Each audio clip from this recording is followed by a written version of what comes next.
What's up, Internet? This is the Nerdy, the Wordy, the Choo-Choo Book Club. My name's Nerdy. And I'm Clarus. That's right. We're on a train. Guys, I never know what's going to happen. Also, I think you're still streaming Pokopia on Twitch. It shouldn't. Oh, it said now live, and the title is... Shouldn't. Well, I do love that for us. Good morning. How's everybody doing? Up, everybody. Welcome to the Nerdy Wordy Book Club, where we are talking about Dungeon Crawler Carl Book 3, The Dungeon Anarchists Cookbook. Yeah. Never wanted a cookbook before, but now I'm kind of like, oh, yeah, okay. Well, that's not true. I actually have a few cookbooks that are supposed to be nerdy, but you've literally put cookbooks on your throne and stuff. Yeah. We have the Necronom Nom Nom. Yeah. That's a good title. Yeah. There's another one as well. Anyways. Good talk. Yeah. Oh, well, yeah, this didn't update. That's annoying. I'm sorry. It is what it is. It's fine. We're fixing stuff. Good morning. Welcome in. How's everyone's Friday doing? There have been questions in the Discord about us doing Fires of December. And the answer is we don't do anything until we get the green light from the mods. I was confused about that whole conversation. Well, because it's coming out in months. Yeah. Yeah, I'm assuming we're going to have done Tress and Yumi by then. Maybe, I don't know. We were talking spoilers, and I was like, oh, I kind of figured we would get to it by then.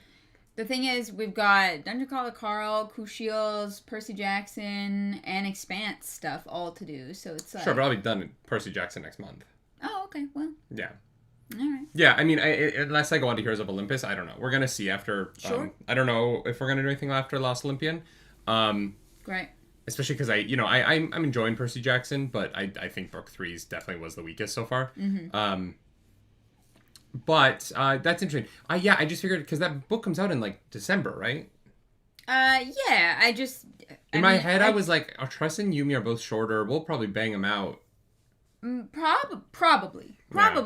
I'm just saying we're not 100% sure on that yet, but it would be nice to do a Brandon Sanderson book as it comes out.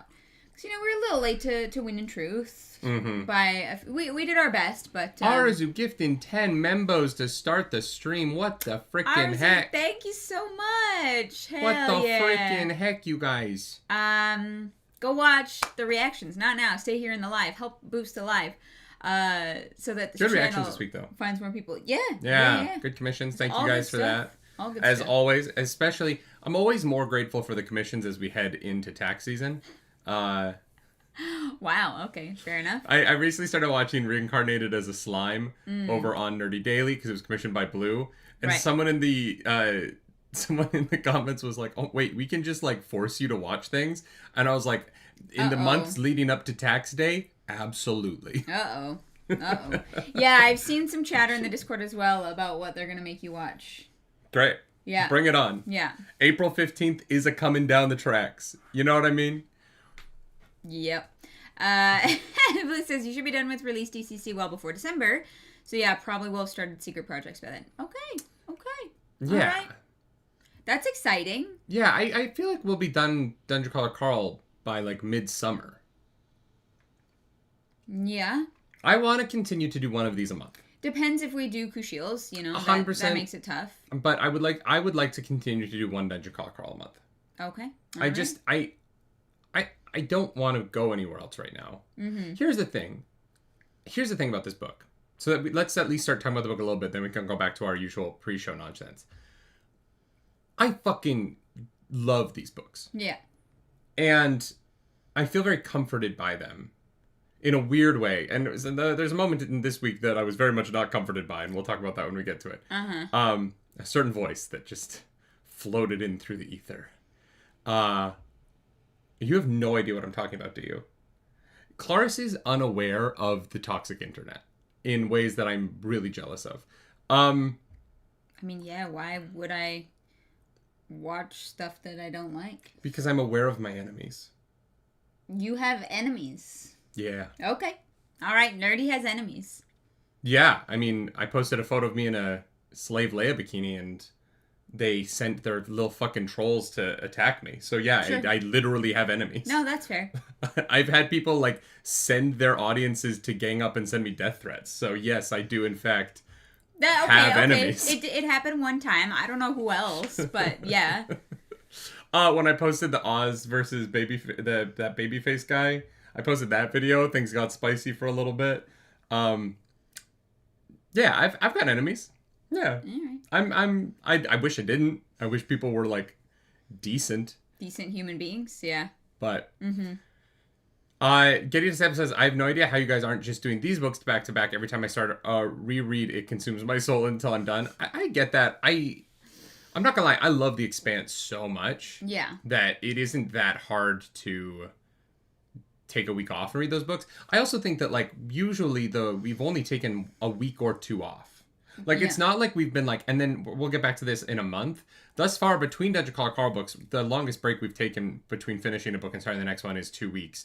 And that 2 weeks, we were on a vacation. Not vacation. We were not on vacation. We were working in a cabin with like 10 of our friends. Yeah. So it would have been weird to be like, hey guys, love that we're all together and we're having social time for the first time since like fucking summer. We're going to go read a book. You know what I mean? Like, yeah. So right now, it doesn't actually feel like we've taken breaks from DCC so much as we've taken like a week and then gotten back into it. Yeah. Arzu says The Expanse takes more brain power to listen to, though. I do agree with that. Yeah. Yeah, no, I definitely agree with that. They're very different reads, which is why I kind of like pairing them up together. Like, I like how we're doing things. I think that they offset each other really well to keep things interesting. Because we did a lot of Brandy Sandy back to back. And I think like it definitely wore on us a little bit. Especially when we liked it less. Yeah, I would also argue like it started to wear on us when the books weren't as good. Yeah. Because even when we were doing Mistborn Era 2, there was the period of time where like I think Bands of Mourning isn't very good. I don't think it's a good book. But we got into The Lost Metal, and I was like, oh shit, we're so fucking back. Right? Yeah. Like, I really like The Lost Metal. I think that it's a really wonderful end to Wax and Wayne's story. Yeah. And so from that perspective, like, I do think that the problem with the Cosmere is that I don't think the Cosmere is consistent. Right? Sure.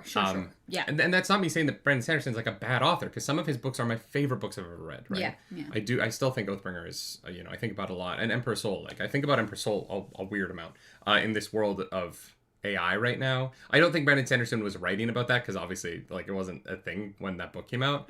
But now, Emperor's Soul and, like, the implications of it and the idea of it in this modern world of AI generative art is so fascinating to me. And so I find myself thinking about that novella quite a bit, actually, while we talk about generative art and the things that come along with that. Yeah, that's fair. James Ross says DCC takes more brain power for me. I feel like this book, like this Trains book with all the lines and stuff, has definitely taken more brain power. Like, I'm sitting there listening to that and being like, nope. I do feel like the Iron Tangle is my brain cells. Sure, yes. Getting wrapped around each other. James Ross, you're also like a scientist. You're also the one in here like describing physics to me, so I'm not surprised that the physics book is like your the Expanse shit. just kind of, I feel like maybe clicks for you. James Ross also says, this is where I need a map, and there is none. Yeah. Here's the thing. I actually don't think a map would be very helpful, because I don't think the map matters. How you would do that? Well, I mean, it wouldn't be, I don't think it'd be that hard. I don't think the map actually matters. Maybe. Right? I think that what matters is the, like, prime number, like, every 5 stops, what happens at the end of the line. Those things actually matter. The named train lines aren't about where they are in the world. It's about them being difficult quests that have high upside. Yeah. Right? I think that looking at the Iron Tangle as, like, I need to know where they are it just isn't the right way to look at this book. And I'm not saying that, like, other people are wrong. I'm saying, like, I've had to tell myself this. Because I was at first trying to be like, do I need to start writing this down or something? And then when we finally got to the train, the quest at the end of this reading this week, I was like, oh, the trains don't matter. No, I don't think so. The the puzzle matters. And I don't think, like, where the trains are in the world is part of the puzzle. Yeah. And once I kind of had that thought and let that go, I felt better about it.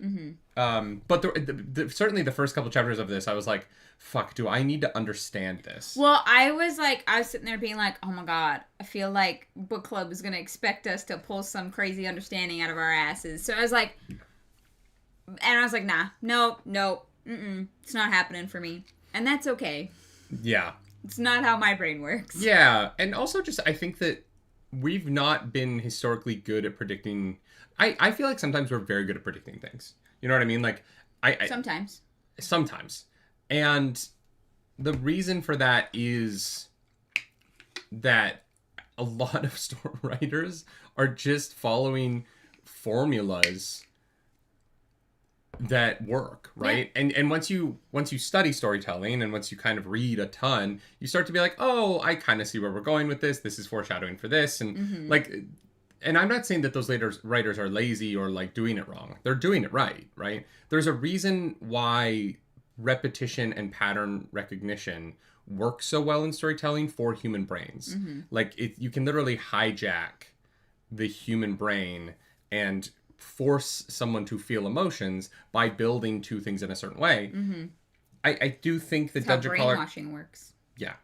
Dungeon Crawler Carl uses the meta narrative of the like lit RPG genre as a way to get to subvert those storytelling tropes in ways that make it, I think, really hard to predict, because like I would never have guessed fucking trains were going to be the next level. You know what I mean? Like, anything can happen in a way that... Anything can happen if you let it. I don't understand the world well enough to feel like I can predict things. Yeah. Right? Yeah. Like, the Vault Corporation... when anything is on the table, it's like I said, it's like Doctor Who.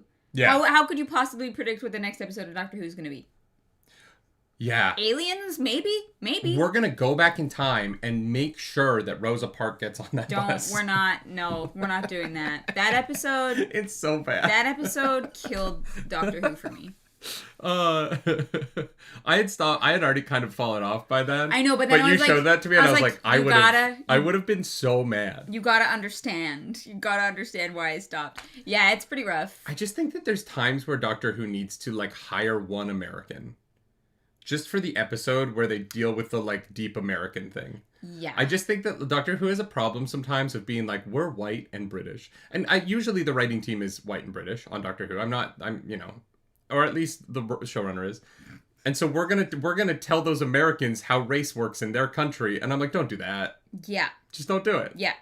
And hire any American. Yeah. And then you have the, like, preferably a black American British if you're gonna write about Rosa Parks. Who, like, compare the racism that they face to what Rosa Parks is going through, and I'm like, and there is a comparison. There is a valid comparison there, but I just don't think. But I was like, guys, it just, that episode feels so like written by a white man. Yeah, like I can solve racism. Yep. Sorry, chip cheerio. I can solve racism. That was racist. No, don't think British is a race. Certainly less than it used to be. I think tea is a race. What? I don't know. You think tea, like body tea? Yes. Body is tea. Anyway. Anyways, Hunter, welcome back to the Nerds Radiant for a 5th whole month. Cheers, Hunter. Yeah, thank you for being here. Quick thing before we get into book club stuff. I think I'm going to be streaming Pokemon tomorrow. So yeah, if you like have a time preference for that, I don't have it scheduled. I don't have it like, I haven't decided on anything yet. If you're like, you should do it at this time, or like, you should do it at night, like, just let me know, because I have to figure out what tomorrow looks like. I'm so excited for you to get back to streaming, babe. Yeah, it's been a minute.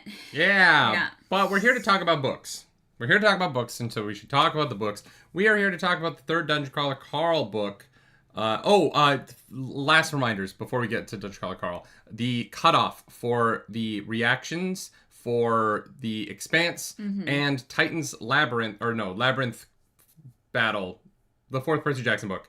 End of book club today. So if you want commissions for those 2 books, it is today. Arzu says, Nerdy, your pick on that Pokemon video was terrifying. I think it's very cute, and I'm going to keep doing it for my streams of Pokemon Pocopia. Wow. You don't like it? No, I did, but it is terrifying. Well, I'm a Ditto. Yeah. I'm a Ditto. Yeah. Yeah. I'm happy for you. All right. You thought it was next Friday? Well... No, because that would only give me the week. Or it's next Friday for The Expanse and this Friday for Because you're doing the book on the 16th. Yeah. So if next Friday... No, so, yeah, sorry. Next Friday's Expanse. Today is Percy Jackson 4. Yeah. And obviously the next week of DCC. Because Nerdy's book clubbing it on the 16th. Yeah. So if, Percy Jackson's in 10 days. If next Friday was the cutoff... I would be fucked. Yeah, you would have 2 days. Yes. And I can't do it all in 2 days, so... Yeah. This is what we're doing. Sorry if that was confusing. Good. Good. But, yeah, because otherwise there's no way. Sorry, y'all. The Dungeon Anarchists Cookbook by Matt Dinniman. Dinniman. This is going to be a real hard season of television to film. Man. Why? You just have a train car that you redecorate. I'm kidding. I don't know if you've ever filmed... I'm kidding. Done, like, background work on a train. I mean, they made Bullet Train. They made Train to Busan. You know, there's lots of train things. Yeah, like, we have train sets. This just feels like a uniquely expensive proposition. Yeah. It's a bunch of different trains. But this is season 3, so by then they'll have a bigger budget. I hope so, man. You know? But, like, that train derailment scene, I was like, oh, boy. Mm-hmm. Just get omnipotent aliens that can film this easy.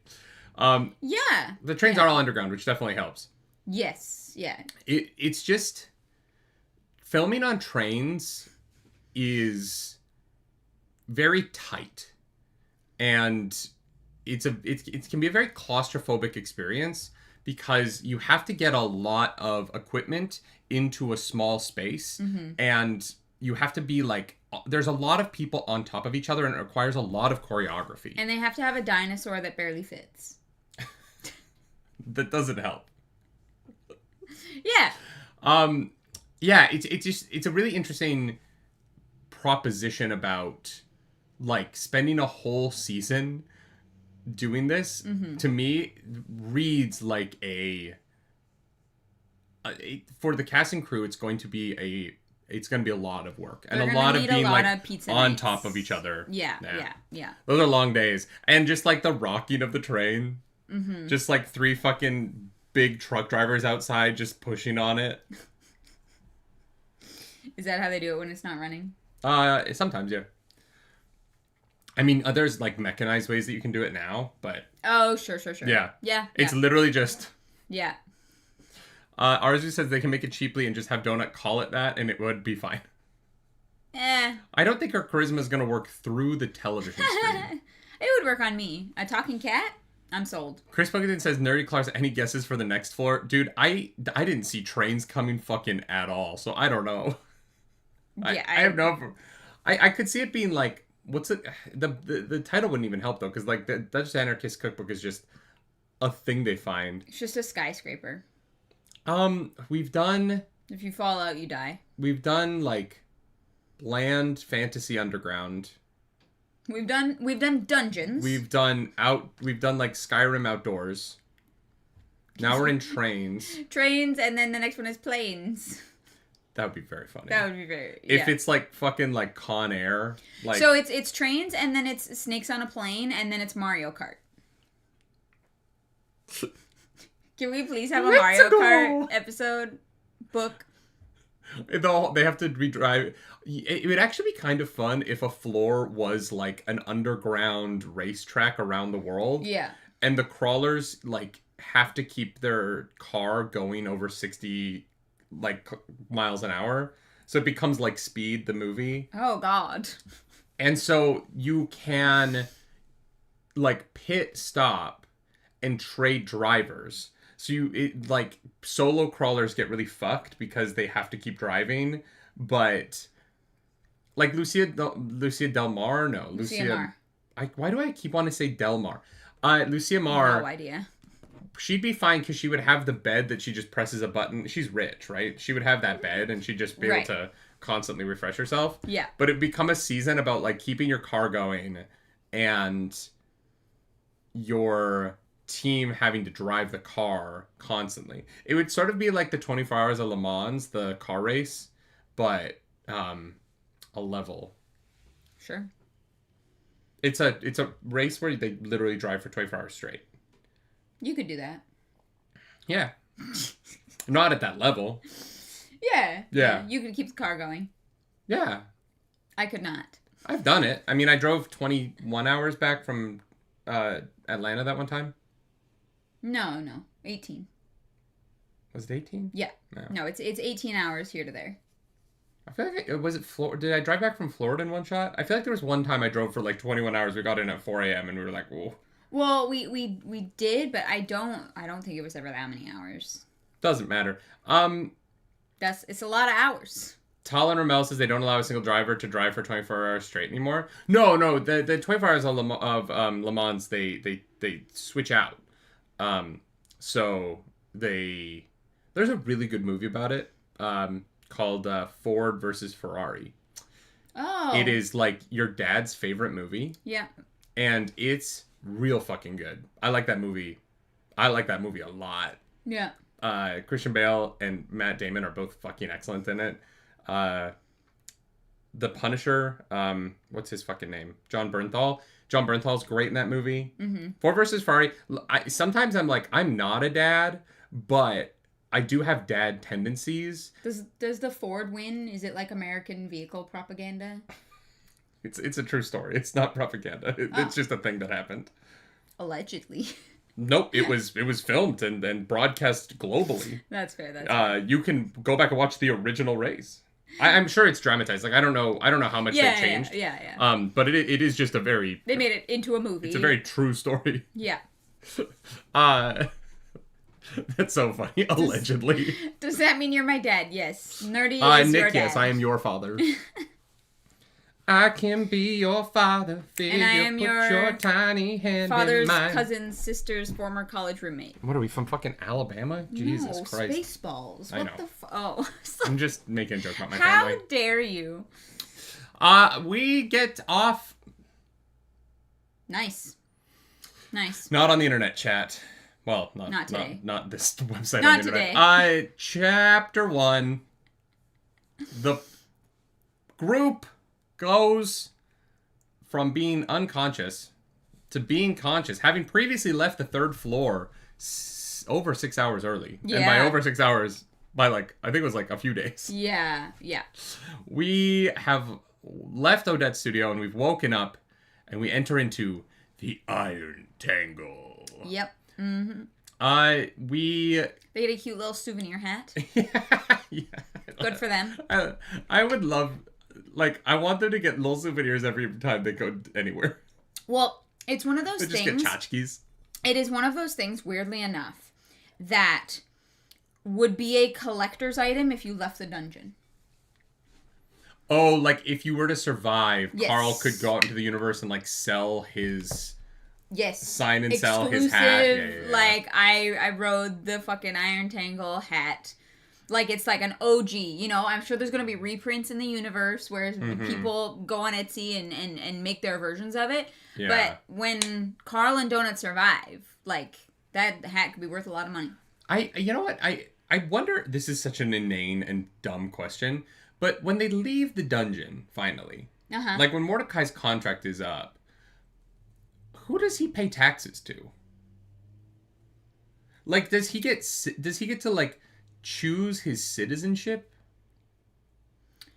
Oh, interesting. Like, it would be like if we were, like, colonized, and then we were to play Survivor. Yeah. For 1,000 years. Yeah. And then we just got to, like, live on Earth after it was done. Yeah, it's like, oh, I'm gonna choose Finland. You know? Finland's a good choice. Yeah. If you had to choose one, what would you choose? Like right now? Finland. Really? Yeah, they're the happiest people in the world. I I don't mind paying taxes as long as the government's doing useful shit with them. Yeah, I just wonder if they have a system for that. Like, do you like, because like if you're a guide or a manager for long enough, you would have had interactions with the corporations and with the countries and stuff. Like, I wonder if you get to like choose where you go. Yeah. But Finland is cold. That was why I was surprised, Amboss. But it's not as cold as Canada. I expected you to say, like, Greece or something like Mediterranean. No, it's not as cold as Canada. If I can live here, I can basically live anywhere except the fucking Arctic, you know? Sir Jefferson's like, I've lived in Finland, can't confirm they're not happy. I read on Google one time that Finland is the happiest country, so it has to be true. And the language is pretty difficult. Yeah, that would actually be a problem for me. Is it hard? Don't you just kind of go, wow. Yeah. That is racist. Finish. I don't think I don't think that that's racist. I think that you keep using race to say just like nationality. Okay, but if you were like, this is what like Punjabi sounds like, and you did that, people would be if like, I called out that language, yeah, it would be kind of racist. Yeah, so why is Finnish any different? Because they're white, and I can't be racist towards fellow white people. My fellow white people. That's Swedish, isn't it? Yeah, how dare you get the Swedes confused with the Finnish? That's propaganda. Swedish people don't exist. Oh my god. They're just the fish that the Finnish sell the rest of the world. They're the fish... Oh my god. Oh god. Yeah, you can still be offensive, so... If any Finnish people are offended, grow the fuck up. Wow. You're fine. They're probably fine because they're so happy. Yeah. Yeah. Look, there is a difference between punching down and punching up, and if the Finnish are happier than Canadians, I'm punching up at the Finnish. If you could pick anywhere, then where would you pick, okay?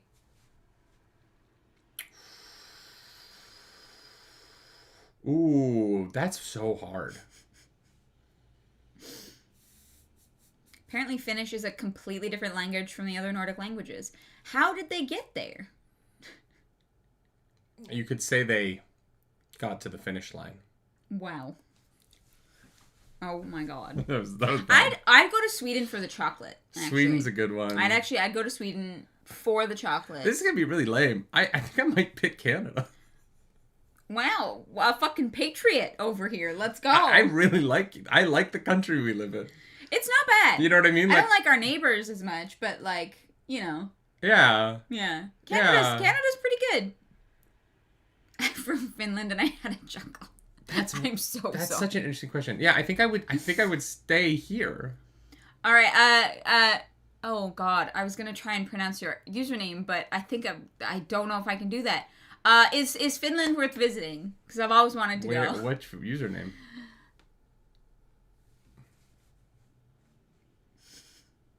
Go for it. You were gonna try and prove me wrong, weren't you? I think it's Jellies was taken. Jelly? I think they're saying was taken, like they wanted Jellies or jealous. God. I don't think it's a J sound, but who knows? I don't know. Gellies was taken. That's so funny. Yeah. Switzerland is known for its chocolate, but I like Swedish chocolate. I know. Controversial. Oh my god. I wish you'd said that out loud. That would have been so funny. Oh, y'all. Update on the video. The video that Clarus said his dog has his own house. If you've seen the Instagram reel, it has like almost 600,000 views.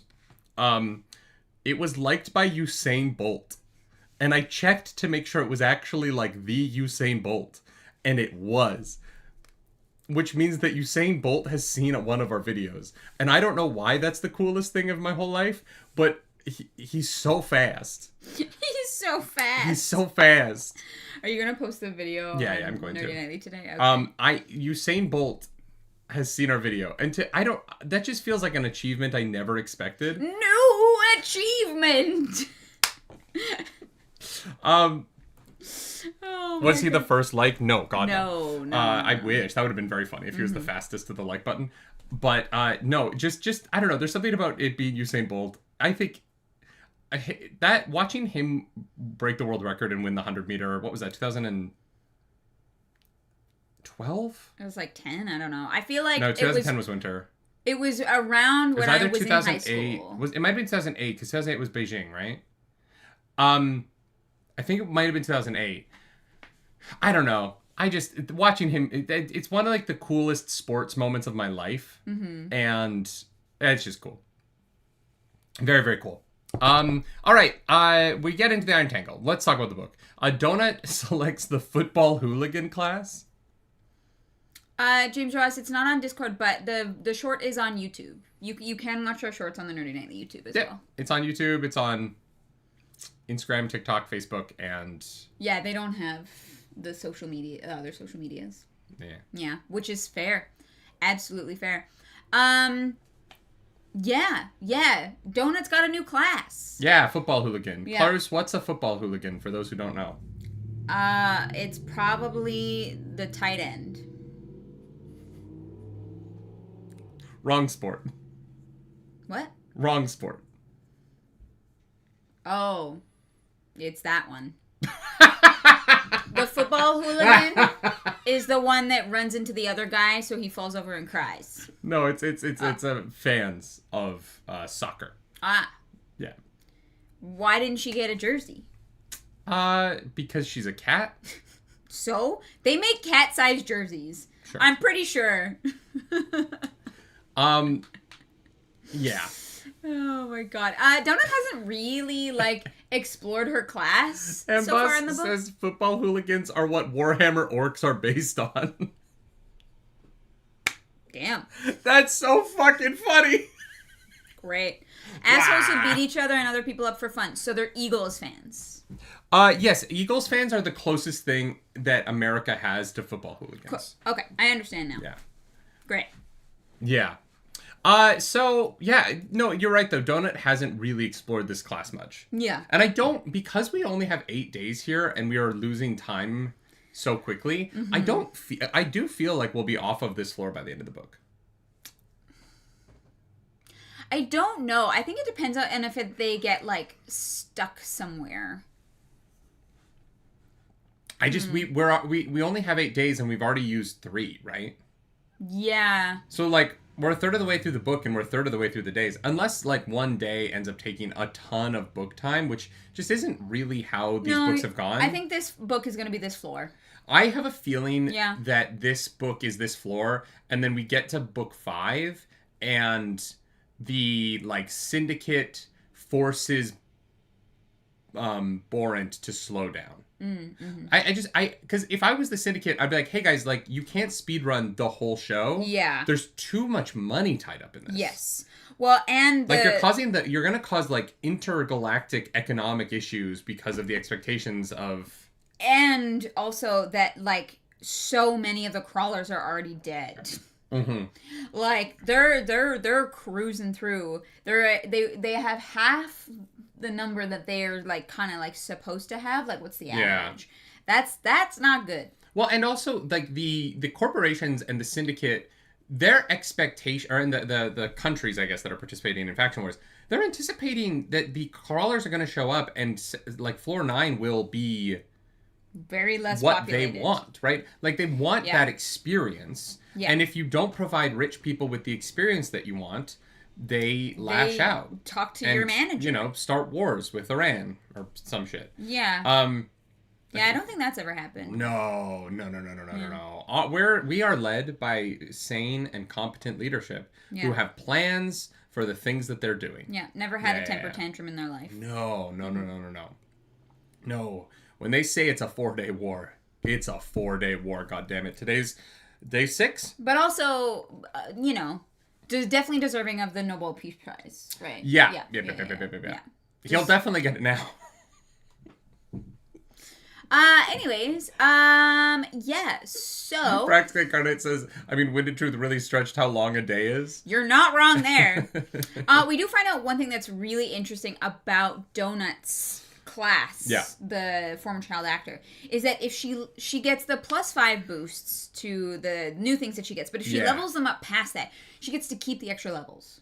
Yeah, so she basically, very as long useful. As she earns at least 1 level in each new skill, she does keep those skills. They do level down by whatever the boost is from the new class when she gets to the next floor, but they are skills that she can level up in the future. And so with the training room and now that we know that the upgrades to the rooms. We'll talk about the rooms in a second, but we know now that the upgrades can be upgraded in a way that breaks like the laws of physics. You can have a bed that you can sleep in for 2 hours and feel like you got 10 hours sleep. The training room, I'm assuming, can get upgraded in a way where you can get more than an hour's experience for every hour you spend in there. Oh, maybe. And so I'm assuming that her class is uniquely suited to them spending a lot of money upgrading the training room. For sure. So that she can constantly be keeping those skills caught up with the room they're on. Yeah, or spells. Yeah, and not letting them fall behind. Yeah.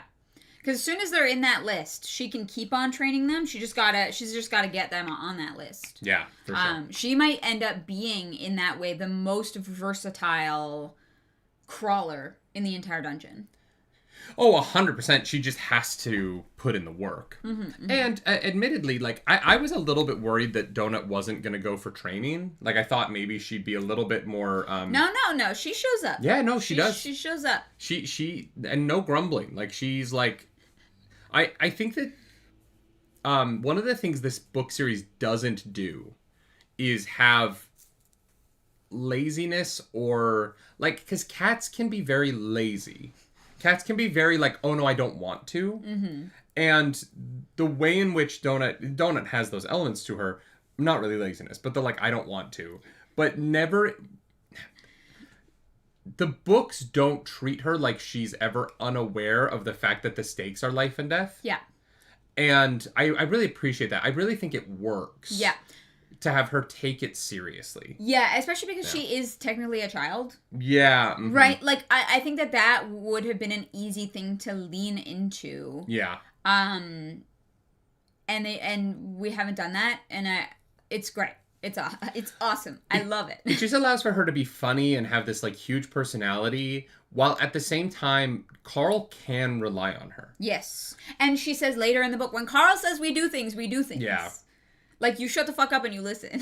No, and I appreciate it. I think there's a version of this book where you would get the animal be a liability for a number of reasons that would be funny but grating over time. Mm-hmm. And I think that the way in which Donut is treated as a serious character and an emotionally, like, fulfilled character allows for the runway of the series to go on for a longer time, right? Mm-hmm. I don't read these books worried that I am going to get sick of them at any point. No. Whereas with some, like, series that have this style of comedy, mm-hmm. I am like, at some point, am I going to finish this before it starts to grate on me? Sure. Is a thought that I've had, especially with like the few lit RPG fan fiction kind of things I've dabbled with on the internet.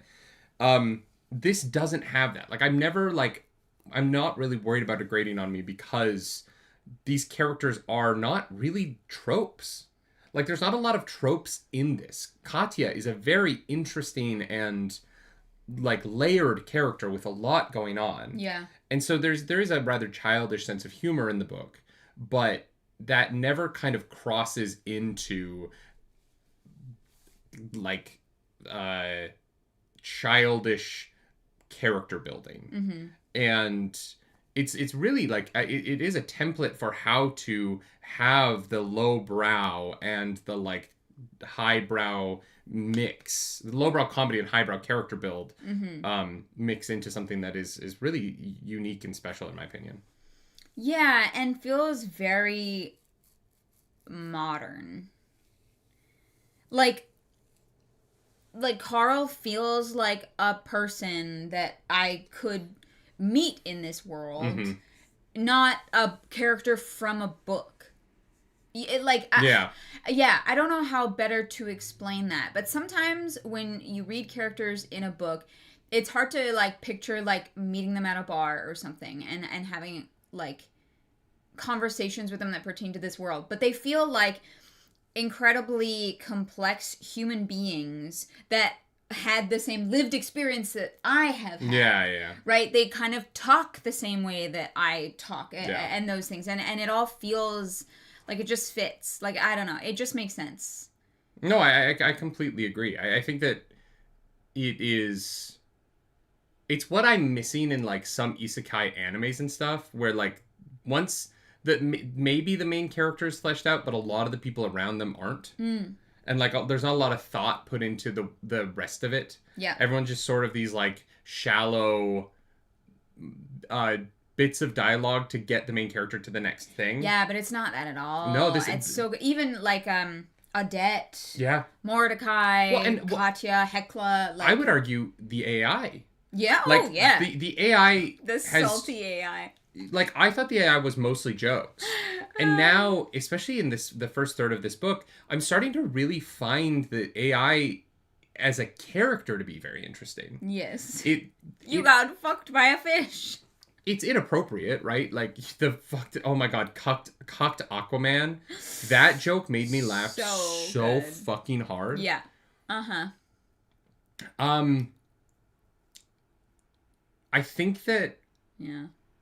The AI is just really grown and like has goals and desires that I understand weirdly. Like Matt Dinniman's even managed to make the AI feel like a character beyond just being functional to the plot. For sure. In a way that I did not expect. And I think that it's a really powerful tool that he has now. Yeah. That the Carl and Donut can kind of interact with the AI through dialogue in a way that that they're building a relationship that is very fucked up, right? Like the AI is constantly sexually harassing Carl, right? Just constantly.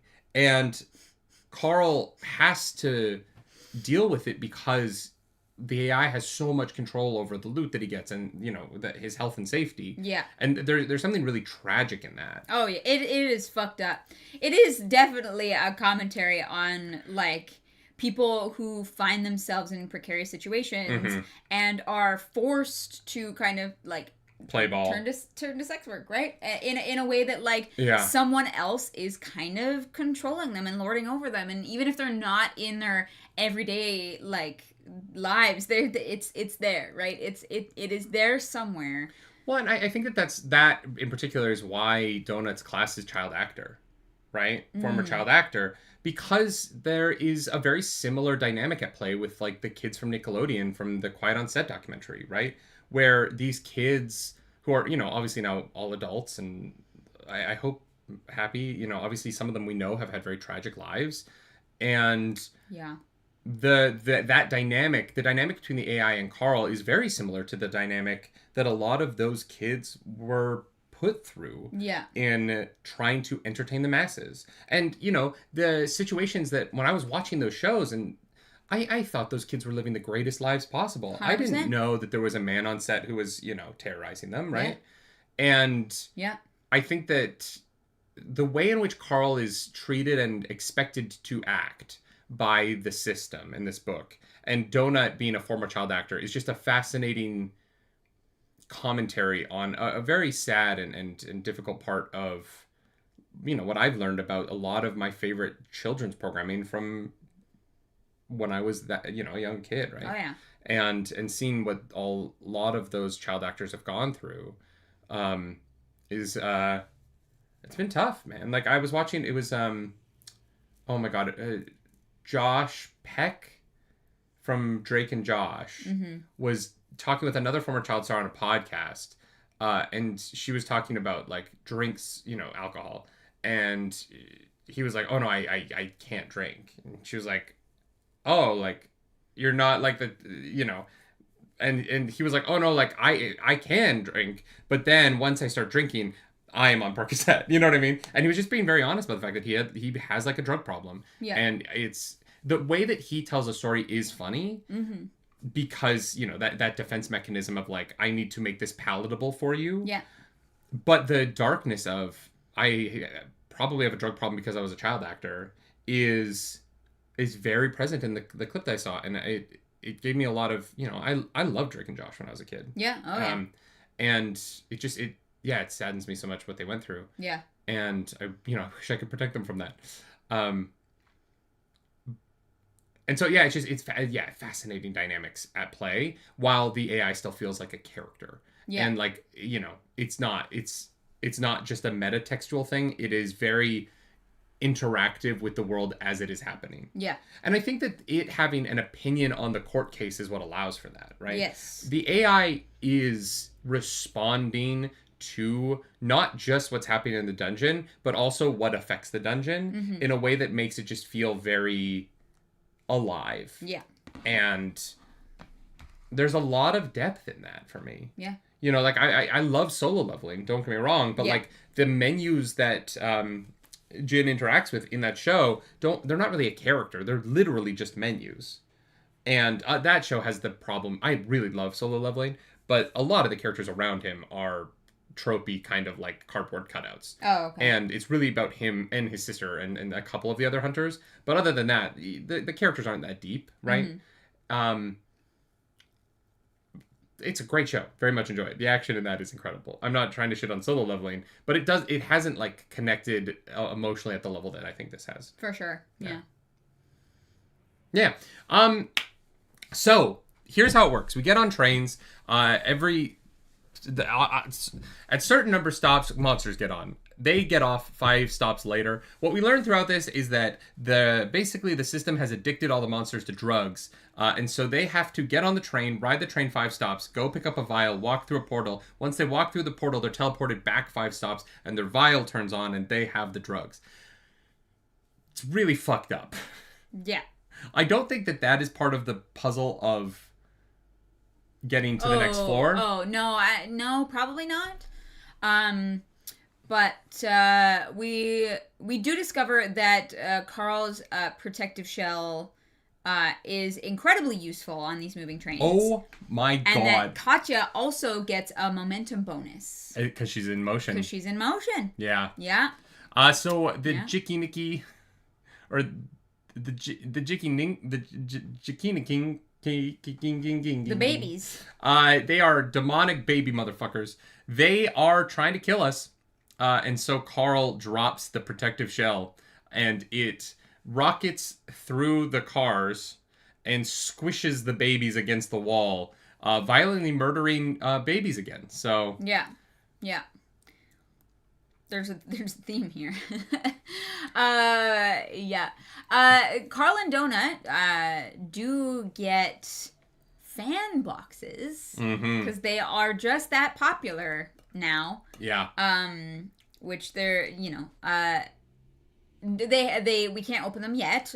We know what they get, obviously, but fan voting has to open up first, so they can open them tomorrow.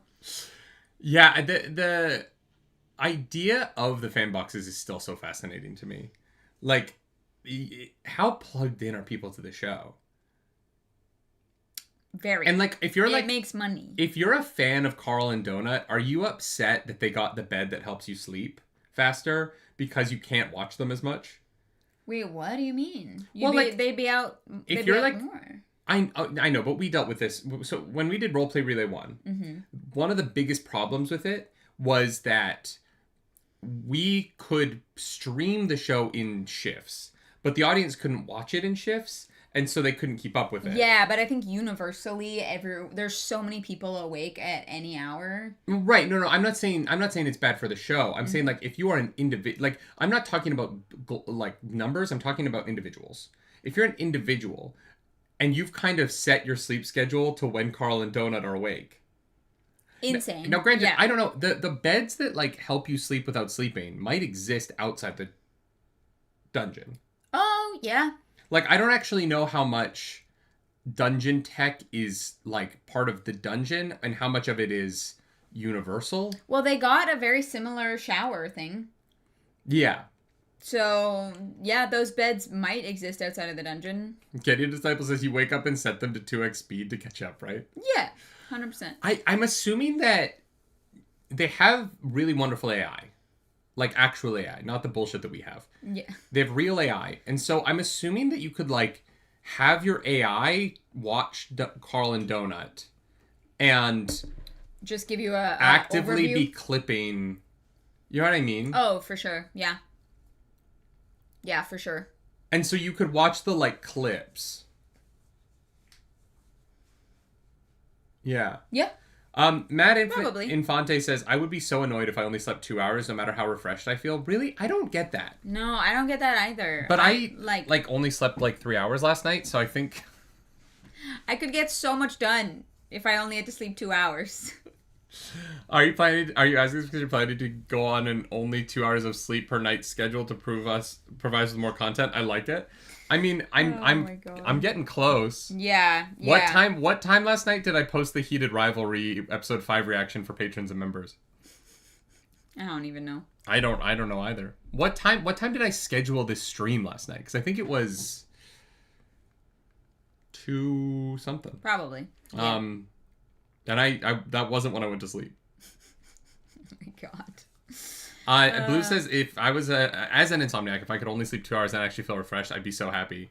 Yeah, I definitely have pretty chronic insomnia, but my schedule of like not really sleeping for 3 straight days and then sleeping for like 13 hours in a night and then going back to not sleeping for 3 straight days, I don't think it's good for me.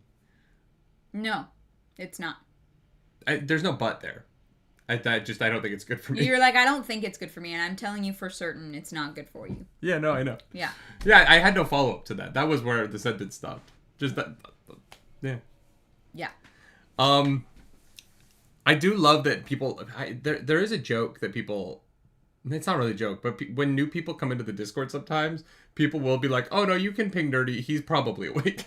Oh, wow. Like, yeah. And I see them do it, because I am.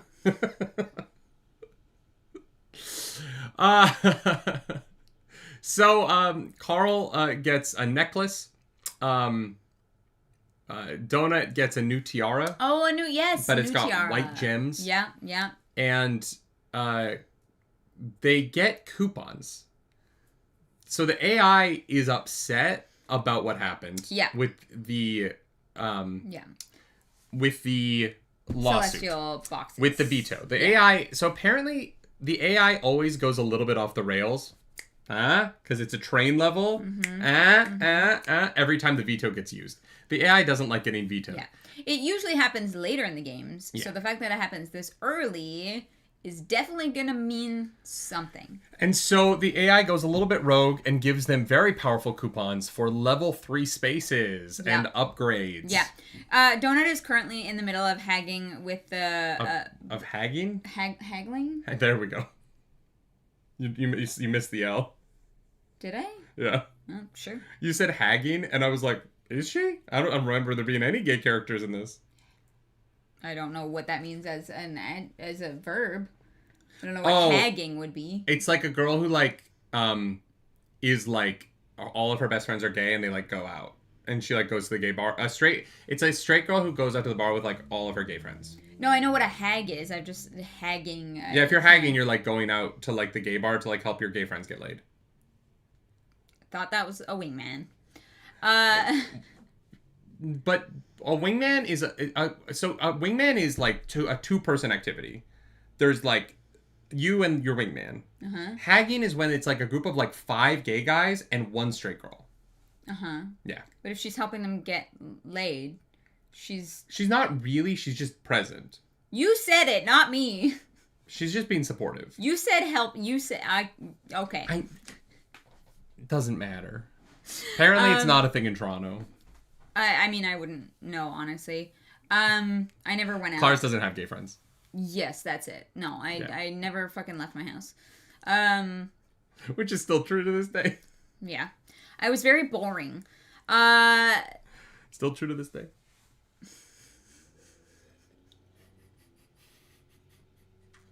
All right. You carry the show then. I do. Keep going. So, Mordecai is like, oh, fuck yes. Oh, these coupons are so fucking good. We can combine them into a level 5 space. And once we hit a level 5 space, my room gets attached and I don't have to get teleported in and out all the fucking time. I actually get to live in my room and I don't just have to sleep in the floor. Give me your coupons. Katya, you're on the fucking team. Katya, I don't care. You're on the fucking You're never allowed to leave. team. Yeah. I don't want to sleep on the floor. Yeah. And so, yeah, they build a level 5 space. They basically get like an open space, and then they have to Sims place the rooms along the walls. But they're very customizable. Very customizable. Yeah. How much time do you think you would spend in this space customizing? Like, do you think that you would spend all of floor 4 just customizing room? I would take all of the hours I'm saving on sleep, and I would use those to decorate. I'll be honest, I'm surprised you don't stream Sims more. The only Sims I ever actually played was Sims 2 Castaway. I never owned... No, that's not true. I had a Sims game on the DS that was the like alien desert one. But I never actually owned Sims on the computer. Ever. Really? I know. I know because I guess I put all my time into RuneScape, but I only played Sims at my friend's house because I didn't have it. Wait, but RuneScape is just fantasy Sims. This is like you and books. Like, you don't read it if there's no dragons in it. That's true. The one Sims game that I did have had aliens, so it's like... I think all of them have aliens. Do they all? Okay, I don't know. Sims 2 Castaway I don't think had aliens, but again, I never actually beat it. You're basically stranded on an island. You gotta, like, build your houses and get your group back together or whatever. And then you have to, like, get off the island. And I don't think that I ever actually built the fucking boat or whatever it was to leave. You were like, nah, I'm good here. Fuck civilization. Yeah. We got it good on the island. Yeah. I had my own lemon trees. It was great. But no, I'm actually so sad that I never owned Sims. I never got it, never had it on my computer. I only played it, like, a handful of times when I was at, like, my one friend's house that had it. I played a lot of Sims 2. The original Sims 2, not Castaway. Like, Sims 2, just the original. Yeah, okay. And Sims 2 Castaway was for the Wii. It was fun. It was a good game. Yeah. I never played Sims 4, though. I personally kind of feel like I got everything I needed out of Sims 2. Sure. I sometimes feel that about games like that. Like, I played, I was playing Pacopia, and I was like, I played Harvest Moon, A New Beginning, on the 3DS. And I felt like I got the experience of a Harvest Moon game that I wanted, and I was like, I did it. I built a farm, it was successful. So I'm curious, like, when I stream Stardew Valley, which I have to do for charity, that experience is going to be. I want you to do it immediately, but we have to do taxes. I know. April. We're going to get through March, and then we're going to start ramping up. The streaming? Yeah, I want to be live more. I'm enjoying, I so enjoyed my Pocopia stream yesterday. It was so much fun. Yeah. I can't wait for you to stream it tomorrow. It's such a wild little game. It's dark. Yeah. It's so weirdly dark. But it's so, like, cozy and charming too. What a wild swing they took. If you are interested in that stream, actually, I should say this. My streams are going to be on Claris Polaris. Yeah. They're not going to be on Nerdy Nightly. So if you do want to keep up with my streams and all that jazz, that is going to be on Claris Polaris. That on YouTube and Twitch. Yes. Yeah. So they definitely give the Bobka the best day of her life because she does make commission off of all of the houses and upgrades and things. Oh, hell yeah. She's fucking rich. She's like, Donut, I knew when you were trying to make me use my own money that it was a test. That did get dark, too, though. I know. When Donut was like, how much do you have in savings? Carl's like, Donut, what the fuck? Yeah. No. Well, how much do you have saved up? Donut, absolutely like, not. No, Carl, I can feel her cracking under the pressure. I can get her lower. I know I can. Oh my god. I was concerned. Yeah. I was like, am I gonna stop liking Donut? Well, because Donut is like, this spell is like fine. Maybe I should sell it. Mordecai's like, no, that spell is fucking amazing. You need to learn it. And Carl's like, I'm a little worried that she likes selling things too much. Yeah, she's a little obsessed with how much money she has, which that will run out, right? Like, that it is a video game thing where at the beginning of the game, you're like, oh my god, I can sell. And then you get to a point where you're like, I'm actually not going to pick up the silver forks this time because I really don't actually need 30 gold. I'll be fine. Yeah. Like, I have 50,000.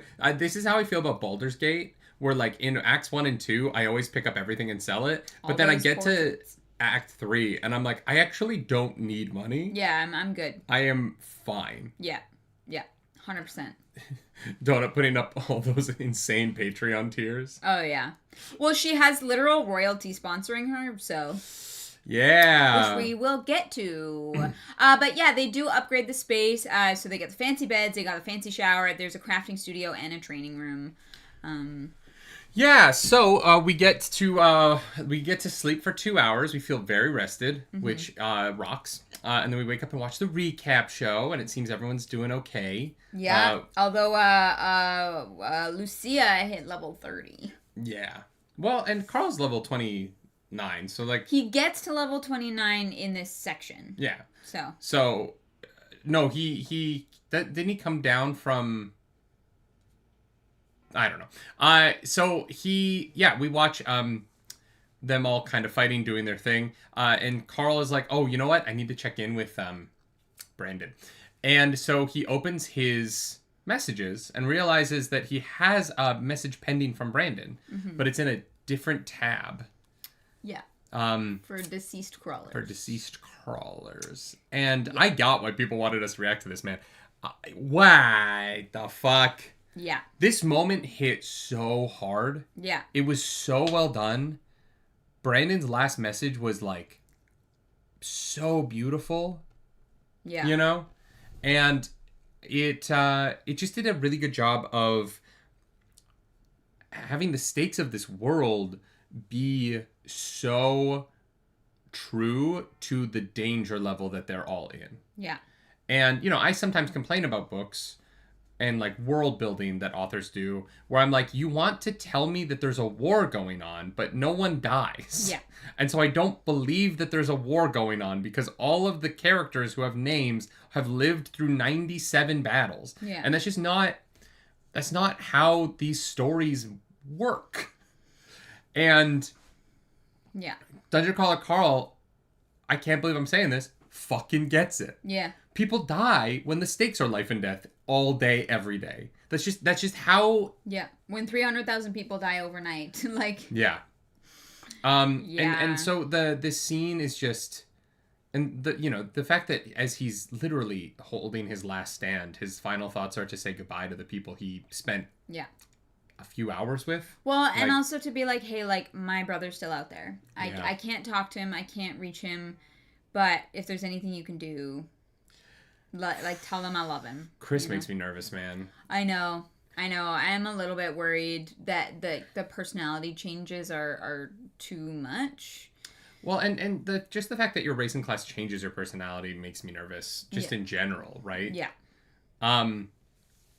Yeah, I don't know. I'm worried that Chris is going to be someone who views Carl more for his bounty than for his friendship. Well, one of the reasons Chris left the party is because he liked what Carl was doing. Yeah. And I don't know how much the bounty is actually going to come into it. But I have a feeling like Chris is going to want to join Carl's party and like be weirdly like disappointed that they're not just going like full murder hobo, you know? Oh, see, I think I'm worried that Chris is going to view Carl as his opportunity to get on the leaderboard. Like, I like what Carl's doing, so I'm going to kill him and become him. Well, maybe. I don't know how much he cares about, like, the leaderboard of it all. Like, I feel like... I don't know. I feel all that we kind of know, from the conversations we've had is that he kind of just got more violent, right? Wanted to, like, level up and attack and, like, fight. Not necessarily, like, get to the leaderboard, but he sees Carl as someone who goes out there and just fucking blows everybody up.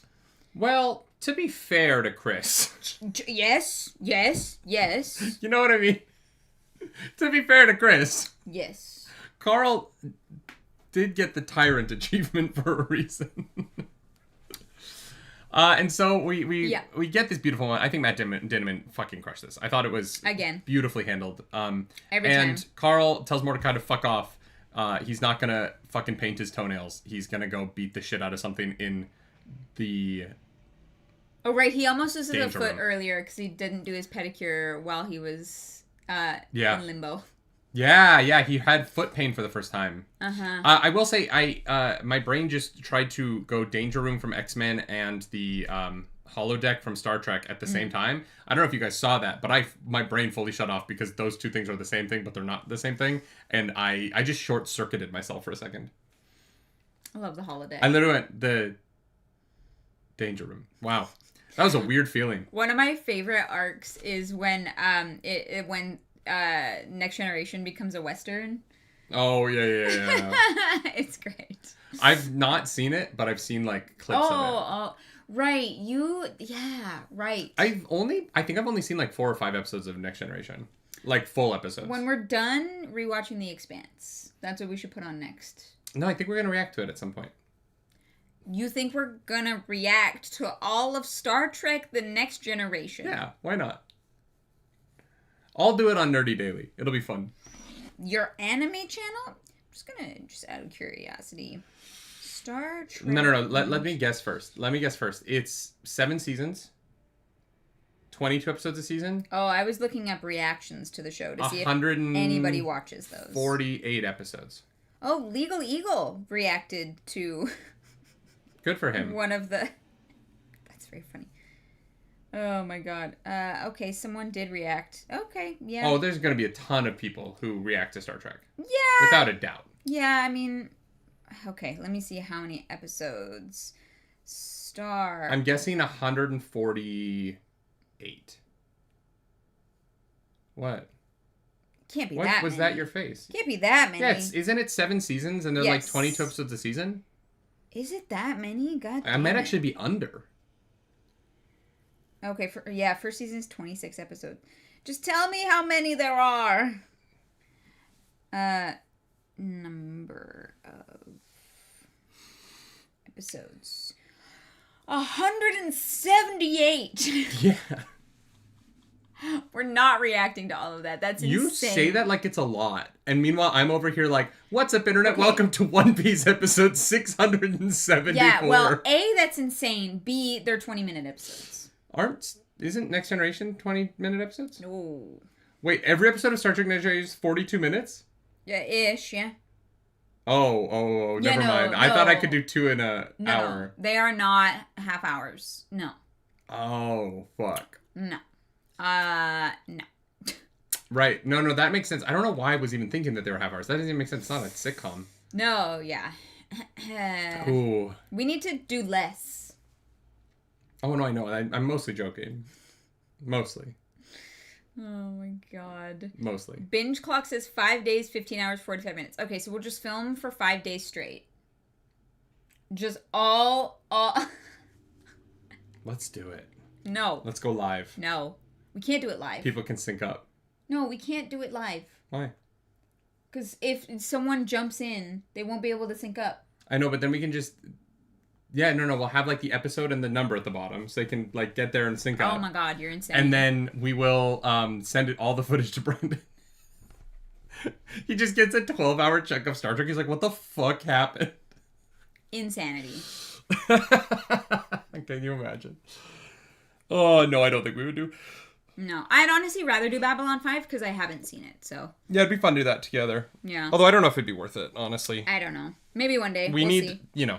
We need to do less. We need to do less. And honestly, so there's so much more. about to come out that I'm really excited about. Doing old stuff is fun. Like, I want to do Buffy with you, but, like, I don't know. I don't think we'll ever actually get to it just because... It is a lot, yeah. Well, and just, like, you know, the problem with television shows is that there's not... If they're not being kept in the front of people's mind... Like, we had this with The Expanse, right? Where, like, it's diminishing returns. Those old shows pop off really big at the beginning. Yeah. And then they, like, episodes that people know they like do really well. But those 22 episode season shows, there's probably, like, 10 episodes each season that people don't really watch. Well, yeah, there's definitely some duds. And then if there's a stream of, like, 3 that people don't click on, they are no longer recommended your channel. Right. And so the problem with those long shows is that even if someone's interested in the show, if they lose interest for a couple weeks, they have to work to get you back in their algorithm, and people don't do that work, and so you kind of watch it go down. Yeah. And it's tough. It's tough with those big experiences. even my One Piece channel, like a lot of my videos are like 4,000 to 5,000 views. Yeah, even though episode 1 is like 100K. The one I watched last week or the one that came out yesterday, 2 days ago, is like at like 9.7. Right. Because it's an episode where I cry and like, it pops off a little bit. And so it's just hard to keep that going because 100, like that, it would take us almost 4 years to do an episode weekly. Yeah. And can we keep the attention of an audience for 4 years for that show? I don't know. For what show? The Star Trek Next Generation. Oh. Like, would people want to come on a 4-year adventure with us and be consistent enough in the numbers that it makes sense for our time and for Payne Brandon and... Yeah. There's a lot of stuff that people want us to do that I would love to do. That, like, the reality is, like, it has to kind of make money now because we have to pay people. Yeah. And we have to pay bills, right? And... there's stuff that I would love, like, and I'm part of the reason why I'm thinking of cutting Hunter x Hunter is like if I'm getting less than 3,000 views a video, it's like almost not worth it for me to do it, right? Yeah. Even though people are like, well, the next arc is everyone's favorite, and I'm like, I get that, but yeah, I know, I hear you. Yeah, it's just tough. It's the math of it is annoying, and I wish I didn't have to do it. Yeah. I wish I could just watch the stuff I want to watch, and that I could run the company that way, but yeah, it's just not. It's not really how it works. You're not making the content for you. We're making it for you guys. Like, we want you guys to enjoy it. We want people to watch it. No, 100%. Anyway. Also, like, do we really want to get into the Star Trek world when the new Trek isn't something that people are that interested in? No, but people did love Strange New Worlds, I think, so I don't know. It's tough. Star Trek will always be hit and miss. It seems to be the nature of that franchise. Yeah.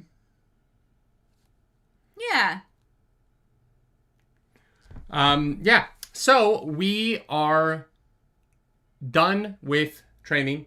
And chapter 4, we head out, or actually, no, we spend so much time in there. I forgot how many chapters we are setting up the room. We put down all the tables that we've previously found. Yes. Right, we, like, picked up one back in, like, book 1. Yeah, and then we go, we have an alchemy of sappers and an engineering table. Mordecai is just fucking rock hard staring at that alchemy table. Yeah. He's so excited to start making potions for Carl. Yeah. I really appreciate that Mordecai is invested in actively doing things for them and not just answering questions. Yeah. He's not just a fountain of knowledge. He is a character who, despite the fact that he's done, right? Like, no matter what happens to Donut and Carl from this point on, his time in the dungeon is over after this. Mm-hmm. The fact that he's still staying invested, I think, is really cool and says a lot about his character. Yeah. Even though he is kind of a problem. Mm-hmm. And we go and meet Limp Richard. Yeah. Yeah, they sell some stuff. They trade some books. Do you get why his name is funny? Limp Richard? Yeah. Because Richard, for some reason, abbreviated as Dick? Yeah. Yeah, I really still don't understand how we got there as a society, but... Yeah, does anyone know how Dick became a nickname for Richard? Is that something that people are aware of? Because that one blows my mind. Yeah, don't know how we got there. Yeah. But we go kill some baddies, get some XP, and they find on the train a dwarf, right? Yes. Yeah. So there's like a the first person that was not Jeff Hayes. Well, before we get to the dwarf, we do get on a train, and Carl tests out the train blockades that he's built. Mm-hmm. And they kill off a bunch of polyslogs, and then they're trying to break into different rooms. We find out that the engineering cabin at the front is key-carded access, and so we had to figure out how to get in there. So we go the other way down the train, and we run into Vernon, who is a dwarf. He is the conductor of the train, but not the engineer of the train, which is an important difference. Yeah. No one ever sees the... No, wait. He's the engineer or he's the conductor? He's the conductor. He goes ba ba ba ba ba ba ba ba ba ba ba ba ba ba. Couldn't remember which one is which. No, the engineer's in the engineering car at the front. Yeah, nobody ever sees those guys. And the conductor's the guy that comes by and goes, "Thank you." Sure, yeah. You hand him your ticket and he goes, right. And so we meet Vernon. Vernon is voiced by... It's not Jeff Hayes. Do you really not know who that is? I didn't recognize the voice. Oh, it's is it YouTube's... a voice actor? No, which is why it was not well done. It's YouTube's own Critical Drinker. Cool. That means nothing to you, does it? Oh, shit. Okay. Critical Drinker is a absolutely massive channel that is very successful, and I can't take that away from him, where he basically just complains about women and black people in media and is violently racist, but isn't. He talks around it and pretends, oh, no, I just believe in... like Star Wars theory. Way worse. Cool. Critical Drinker is who Star Wars Theory is trying to be. Okay. Yeah. Truly one of the most toxic and pathetic YouTube channels on the internet, which is pathetic only in that he is a grown man who thinks that his behavior has any value, not pathetic in his success. And it really is quite sad that he is so successful because of what he represents and the message that he portrays. So did he like read these books before he took the job? Like, I don't Did he know what he was commenting on? Here's the thing. I don't actually know how big Critical Drinker was at the time. Okay. Right? Like, I don't know where his channel was at when the book came out. Sure. Or no, this was still 20... No, wait. This is still post-COVID. Anyway, the point is, this stuff with Vernon is actually really interesting, and like I like what Matt Dinniman did here. I did have a hard time getting into it because I heard his voice and like was like, oh god, what the fuck. And I knew that he was in the series. I knew that this was coming. We've talked about it in the Discord, but it really did take me. I'm only bringing it up to say, like, to give context why I said this really took me out of it. I was like, oh, this fucker. Maybe it's good because maybe if his community reads these books, they'll become better people. I don't think so.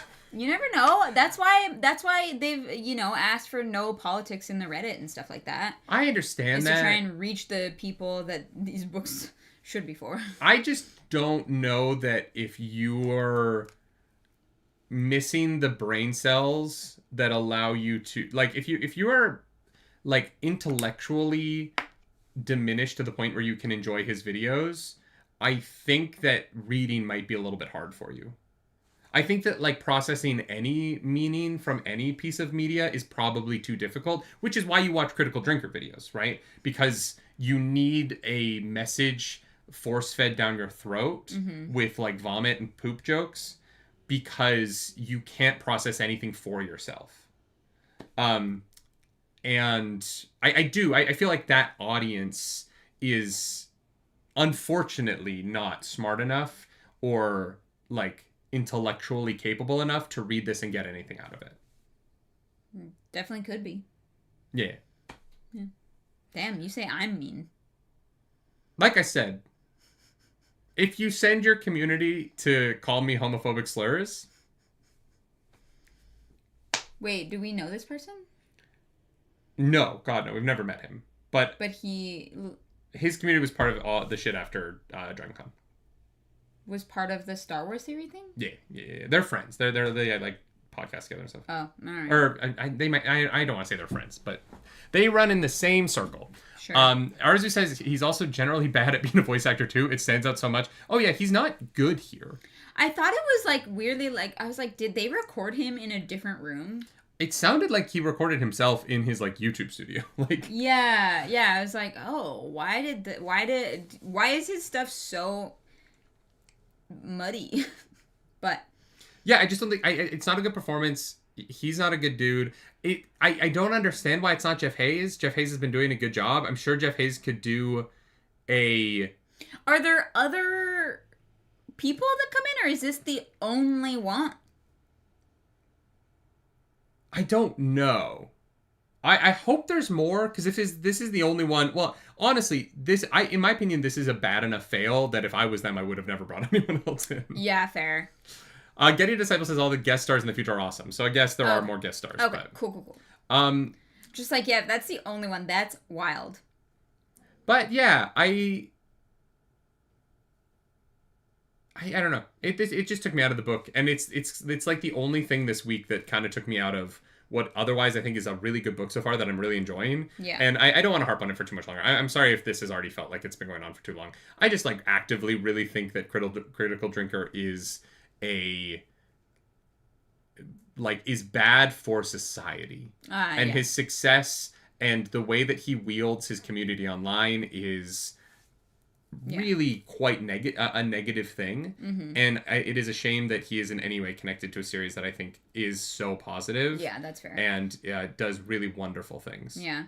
Yeah, I mean, if you recognize his voice, I could understand why that would be very jarring. I've never heard this guy speak before, so I was just like, oh, new human. Right, without any context. Yeah, well, I mean, I've definitely watched some Drinker videos. I've definitely, I like to try and understand the other side. I haven't watched one of his videos in years, but his voice is pretty iconic in its drunken slur. So I just clocked it immediately. Yeah, sure. And also, I did know he was, we have had conversation in the Discord that he was going to be in this. So, sure. Yeah, I also think that, I think that there are people who hire me as an actor who don't know the shit I say online, right? Like, I'm not blaming Matt. I want to be really clear. I'm not blaming Matt Dinniman for this at all. Yeah. I think that if my resume as an actor says David Webb on it. That's my professional name. I don't really go by David. It doesn't say nerdy on it. And so if someone were to hire me, they don't know that I'm Nerdy Nightly. Mm-hmm. And honestly, there's nothing on my resume that would tell them that. Like, I don't know how they would figure out that I'm Nerdy Nightly. They would have to do a pretty, invasive Google search, dive to figure that out. It's much easier to find me than it is you. Yeah, well, especially because David Webb isn't even my legal name. Yeah, exactly. Right? So even that, and maybe it does just pop up. I don't know. I've not Googled myself in a minute. Oh, okay. All right. But my point is, the problem is there's so many fucking David Webbs. Yeah, that ain't you. Yeah, none of these are me. David Webb show. Okay. All right. So, David Webb actor, maybe? No, doesn't. Guy? Oh, no, that's me. Oh, there's Dear David Webb. Yeah. Yeah, does this link to Nerdy Nightly at all? Oh, yeah. So, yeah, if you wanted to go through my website. But the point that I'm making is I don't blame anyone involved because, what someone's acting resume is and what they do on YouTube are not usually that easily connected. And so I don't know that they were like, oh my god, we got Critical Drinker, right? Well, chat says they knew he was a popular YouTuber and it would help the series. Oh, well then I would have watched his YouTube videos. I would have, yeah. Yeah. Yeah. But I think people it's definitely possible he's gotten a lot worse since this was recorded, however many years ago. Nah, it was pretty bad during COVID. That was kind of the peak drink time. Sure. Yeah. I have no idea. Honestly, I'm willing to bet he's gotten less worse. It's probably not as bad now. I'm willing to bet his views are also down because the complaining about woke shit grift doesn't seem to be as popular as it was a few years ago. There's always fads. Yeah. Yeah. Yep. Yeah. Now anyway. It's goth girls with black lipstick and hair. Yeah. Yeah. Y'all are apparently obsessed with goth girls. Led by Full says at least Vernon didn't last long. I'm assuming he doesn't come back. He dies. So that doesn't really mean anything. You know what I mean? In a weird way. I guess, but we've never repeatedly run into an NPC that dies. Yeah, but with the way the train cars reset, if they were to get on and Vernon is the conductor again, that also wouldn't be weird to me. Mm. You know what I mean? I'm hoping he doesn't come back, and I do think you're right, but at the same time, I don't know what the rules are with the trains. Yeah. Right? So then, anyway, we talked to Vernon. Vernon basically gets he talks about mind the loop. warped by Donut into telling us all the information we want. Yeah, he's got a spicy picture of his wife that keeps duplicating. His money keeps duplicating. Yeah, the duplication is definitely a glitch that will be... Yeah, I'm don't talk about that out loud. Yeah. Yeah, we find out that you never see the engineers. He's like, don't get off, or he's like, make sure you get off the train before it goes to the reset at the end. There was a thing that came back out. Yeah, because the trains get cleaned. Yeah. And all that's left of crawlers is their bones. Yeah, that was wild. But we later find out that's not 100% true, so we'll get to that later.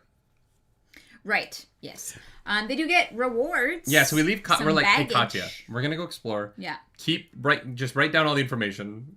You're a really useful tool for us now, Katya, because we can go do interesting things while you do the plot for us. I did like the Zev was like, hey, can you tell Katya to be interesting? Yeah, and Carl's like, we're gonna worry about this later. And Donut's like, no, why? Katya, get a mohawk. It's like, wow. All right. The whole talk around Katya being interesting is so fascinating to me because it is. I have felt that, right? When you're like watching the next season of a television show and they introduce a character and you're like, oh no, I actually don't care about this person at all. Well, yeah, they literally talked about someone specifically in Gossip Girl, I think. They're like, it's when this person comes on Not Gossip Girl. What show are they talking about? Is it not Gossip Girl? I thought it was. Maybe it's Gossip Girl. I've never watched Gossip Girl. I only worked on it. Gilmore Girls. Thank you. That was Same thing. Same thing. Stranger Things. Well, I remember like the feeling people had about Dawn on Buffy back in the day when Dawn first shows up, right? Or April is a 13-year-old. Oh God, yeah, get that shit off my screen. Children. Oh wow. Okay. Well, so the thing about it is because it's basically a TV show mixed with social media, right? Yeah. And like people don't tend to watch boring people on social media. Yeah. Right. That's what it is. Yeah, I also feel like the crew she hasn't really had a chance to do anything yet. Yes. She's been on the team for like 35 seconds. Yeah. They need to give her some time to figure it out. I also, though, as much as I like Katya, Chris Buchanan says we do not allow Katya slander in this chat. As much as I do like Katya, she does worry me a little bit. I'm not 100% certain that she is built for this. Oh. And like, does she can only be a liability for so long before you kind of have to go like, God damn, like. Yeah. Girl, we kind of need you to lock in here. Yeah. We're on floor 4. Like you gotta find it within you to want to live. Yeah. And so yeah, and she got fucked by her guide. Like I'm not blaming her for that at all, but it's just gonna be tough. We open the rewards. Carl gets potions, and Donut gets fire ants. Yeah. Literally fire ants. They light everything on fire. And Vernon dies in flames. I guess was maybe cathartic. No, I don't want him to be burnt. I want to be really clear. I don't like the man. I do not want him to be burned alive. That'd be a rough way to go. Here's the thing. I hope he's living a happy life. I can't imagine he's happy based on how miserable he seems online.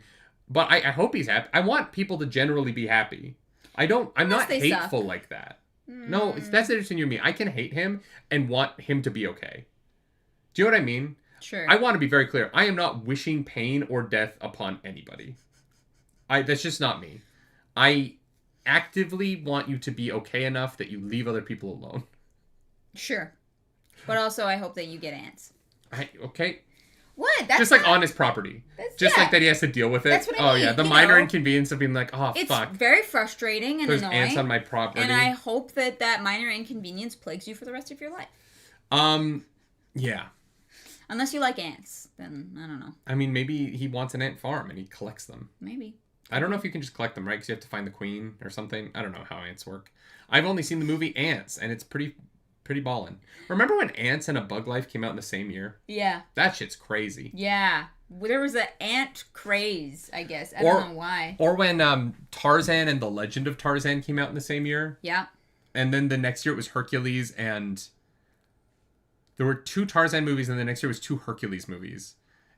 It's very odd. Sure. Yeah. And then there were 17 zombie properties.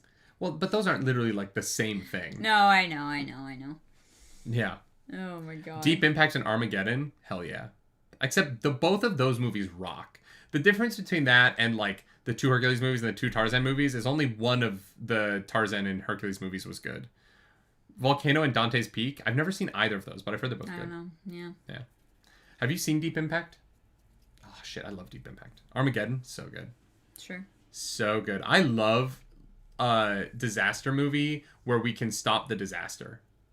Oh, fun. You know what I mean? Like the disaster movies where you just watch people suffer through a disaster, less fun to me. Yeah. You're like, damn, 2012, the world ended. All right. Yeah, when it's just like, we're just running from a wave for 3 hours. I'm like, that's less interesting to me than when we're like, we're going to drill a hole in an asteroid and we're going to blow it up and we're going to save the Earth. And I'm like, hell yeah, brother, America, USA, USA. Oh my god. My grandma's favorite movie genre. I love that. Yeah. Anyways, yeah, the ants kill everyone and everything, and they escape. They luckily. barely escape. Yeah, it's rough. Barely. Yeah, it's rough. This is when Zev is like, "Hey, Katya's boring," I will say at this point, I am starting to this isn't a criticism of the book, even though it might sound like one. I'm starting to lose track of the mobs. Oh yeah. You know what I mean? Like they're starting to feel a little because we kind of like murder stomp our way through them now. I am noticing that the like individual, and I think that it's partially that on this floor we're not talking to them. They don't have personalities yet, but not like the goblins. Yeah, or even like the skyfowl, like the what were the birds have ugly feet. Birds. Just so you know. Birds have ugly feet. But it's so hot the way they use them. That dialogue was so funny. Yeah. Birds have ugly feet. Crack me the fuck up. Oh my god. I do feel like at the beginning of this book, the what the mobs they're fighting has not yet mattered to me. Sure. Yeah. Yeah. Yeah, that's fair. Part of it is that Carl is less shocked by each new thing too. Yeah, getting disciple. I think that's a good point. Yeah. But you know, I did feel like for the first 2 books, I was like, oh, the llamas. That's such a funny idea. And now I'm like, I don't remember what the difference is between the Jicky Nickies and the. They're all babies. Yeah, the Krasu really stood out. But I'm curious, like as this goes on, whether some of these creatures start to show up again. So it's not just always new things. So I do just feel like there's just so many enemies at this point. Yeah. And so I do wonder if we start to like kind of come back around to ideas and they've been like leveled up. Yeah, as opposed to just always being like... I mean, I definitely actually think that is possible because the AI has mentioned higher and lower level or like of certain things. So I do think that there will be like different iterations of similar monsters. That's fair. Yeah, but also like again, like the goblins we were actually able to talk to and interact with. Mm-hmm. And I do think that makes a difference. Oh, I completely agree. Yeah. So we get off the train and we explore some tunnels. Yeah. We find out the red cornets are doing that. This is where we start to find out about the drug things, and we find some automatons. Yes, and Carl chats with Dave Bautista about going to the Desperado Club because not Agatha. Amani is there and wants to talk to him. Yeah. And so we blow up the automatons, take all the scrap, and we plan to go meet up with Batista. We level up Mongo, and Mongo hits level 15. And now Mongo is full size. He's 13 feet long. Yeah. Filming this is going to be great. Carl is like, hey, we're probably going to have to use the carrier a lot. Yeah. He's a big boy. Yeah. And we're on fucking trains. Yeah. But we're opening our fan boxes, and Donut gets a fancy pants saddle. Yeah. With tassels and everything. Mongo doesn't like it. Well, of course Mongo doesn't like it. Have you ever tried to put like a thunder shirt on a dog for the first time? Depends on the dog. It really, really, really depends on the dog. Some dogs are so fucking chill. And some are like, what the fuck is wrong with you? Yeah. Yeah. There's a cat that shows up on my TikTok sometime who loves his hat. Oh. Because they walk outside in the winter and he knows his hat keeps his ears warm. Okay. And so he gets all excited about having his hat put on. It's very cute. I love that. I want a cat to take on walks. I would die. I know. If we ever win the lottery, if we ever get rich, I'm gonna have a cat house. Nerdy's not allowed there. I'm gonna have a second house on the property for me and my cats. It's gonna be great. You can just go over to Taylor's house. I know, but I don't drive yet. I will drive you to Taylor's house. Taylor, I'm coming over to hang out with your cats. You don't have to be there. Once we finally we keep saying we're all gonna give each other keys. Once we actually all have keys, like they're not gonna need a cat sitter to leave the city anymore. They'll just be like, hey, Clarus. I mean, we're gonna be traveling. Oh, if we're not here as well. Yeah, no, I know, yeah, but yeah. No, I would definitely cat sit. Yeah. So. Sure. Yeah, we give Mongo some time to get used to his saddle. Yes. Mordecai has been brewing for us. Mordecai's been putting that shit together. He hands over a bunch of stuff. Mordecai's also like, hey, I think I have this whole train system figured out. So we're going to talk about this. And then Carl opens up his fan box. And a wolf bard clown man shows up. Sounds like a regular D&D character. Yeah. Yeah. Yeah. 100%. We meet Chaco, the host of The Price is Wrong, bitch. Basically. That's one of my favorite lines from, it's Happy Gilmore, right? Oh, I don't know. But no, from basically spin the wheel, choose your prize. It's not, I don't know why there's a wheel. I got confused because there's a wheel. And I thought that Carl was going to spin the wheel, but the wheel... What wheel? Do you mean the betting wheel at the, like... No. When Chaco shows up, he shows up with a wheel, right? I thought he showed up with a microphone. Well, he also has a microphone. He has multiple things. I don't remember the wheel. Multiple things show up. I don't remember the wheel. There's a wheel. I thought that he was going to spin the wheel, but the wheel actually just spins to show items. So Carl gets to choose his prize from 9 options. But it described a wheel, and I pictured the one from The Price is Right, the like big one that spins. I don't know why. I pictured like a platform that was turning. Guys, a carousel is a wheel turned on its side. I don't know how to tell you this. That's a wheel. No, that's okay. Yeah, no, okay. That's what I thought it was, and I was like, oh, there was a wheel. I don't know what that was. The book uses the word wheel. It is a lazy Susan. Yes, Talon Rommel. Yeah, sure. Yeah. Anyway, I thought we were gonna like get a spin, and we didn't get to spin. And here's the thing: I like spinning things. But why you thought it would spin on the ground? And no, not, in in front of you? Because the book uses the word wheel, so I pictured the wheel from the Price is Right. Oh. The end of the round wheel. How much Price is Right have you watched? Some. Okay. Yeah, I don't know. It's been forever. Not every round thing is a wheel, Katharak. You're actually wrong. All round things are wheels. No, because a sphere wouldn't be a wheel. And spheres are round. And spheres can be wheels. Could be. Yeah. Could be, but I don't think, like, Earth is a wheel, you know? I would argue it's the greatest wheel in the universe. Why? Because it's the one that gets us where we're going. Great. Love it. Nick Allen Reed says not all wheels are round. Incorrect. Yeah, I don't Name know. a wheel that isn't round. Can't do it, can you? Yeah, that's right, Nick Allen Reed. Fucking checkmate, bitch. I feel like, I don't know why I'm picturing something with, like, triangle wheels, but... How would that work? I don't know. I'm like, it was like a toy or some shit. Like, it's not like a... Oh. Yeah.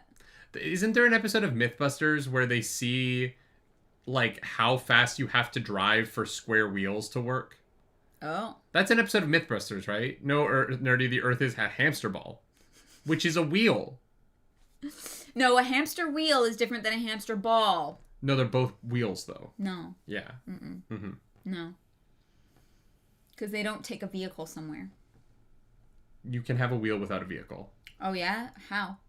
Well, I mean, there's so many wheels that don't involve vehicles. Like what? Name one. That's right. You can't, bitch. The wheel of a unicycle is on a vehicle. It's got a peg and a seat. That is a mode of transportation. But it's not a vehicle. Yes, it is. It's a bicycle. Bicycles aren't that's wheels. a vehicle. Wait, bicycles aren't vehicles. Yeah. A vehicle is just a mode of transportation. Is a bicycle... Oh, a pizza. Ooh, a pizza's round. And yeah, that's fair. Not a wheel. The Wheel of Time. The Wheel of Time, Clarus. The Wheel of fucking time. Yes, that carries the fucking dragon from one age to another. The Wheel of goddamn time. Yes. Yes. Windmill. Isn't that a wheel? Yeah, it is. No, it's not. Yeah, it's a pinwheel. It's just a really big pinwheel. A pinwheel and a wheel are different things. Just because it has wheel in it doesn't mean it's a wheel. This is such a dumb conversation. I'm sorry. No. Bicycles are vehicles. Thank you. Thank you. Yes, I know. That's fascinating. I've never thought of a bicycle as being a vehicle. Yeah. In my mind, vehicles are things that, like, propel themselves. But that's not true, is it? An electric unicycle.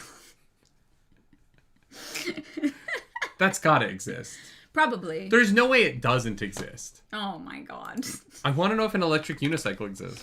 Oh my god. This is the hard-hitting book content people come here for. Oh, it's a Segway. That's not a Segway. That's a Uniwheel.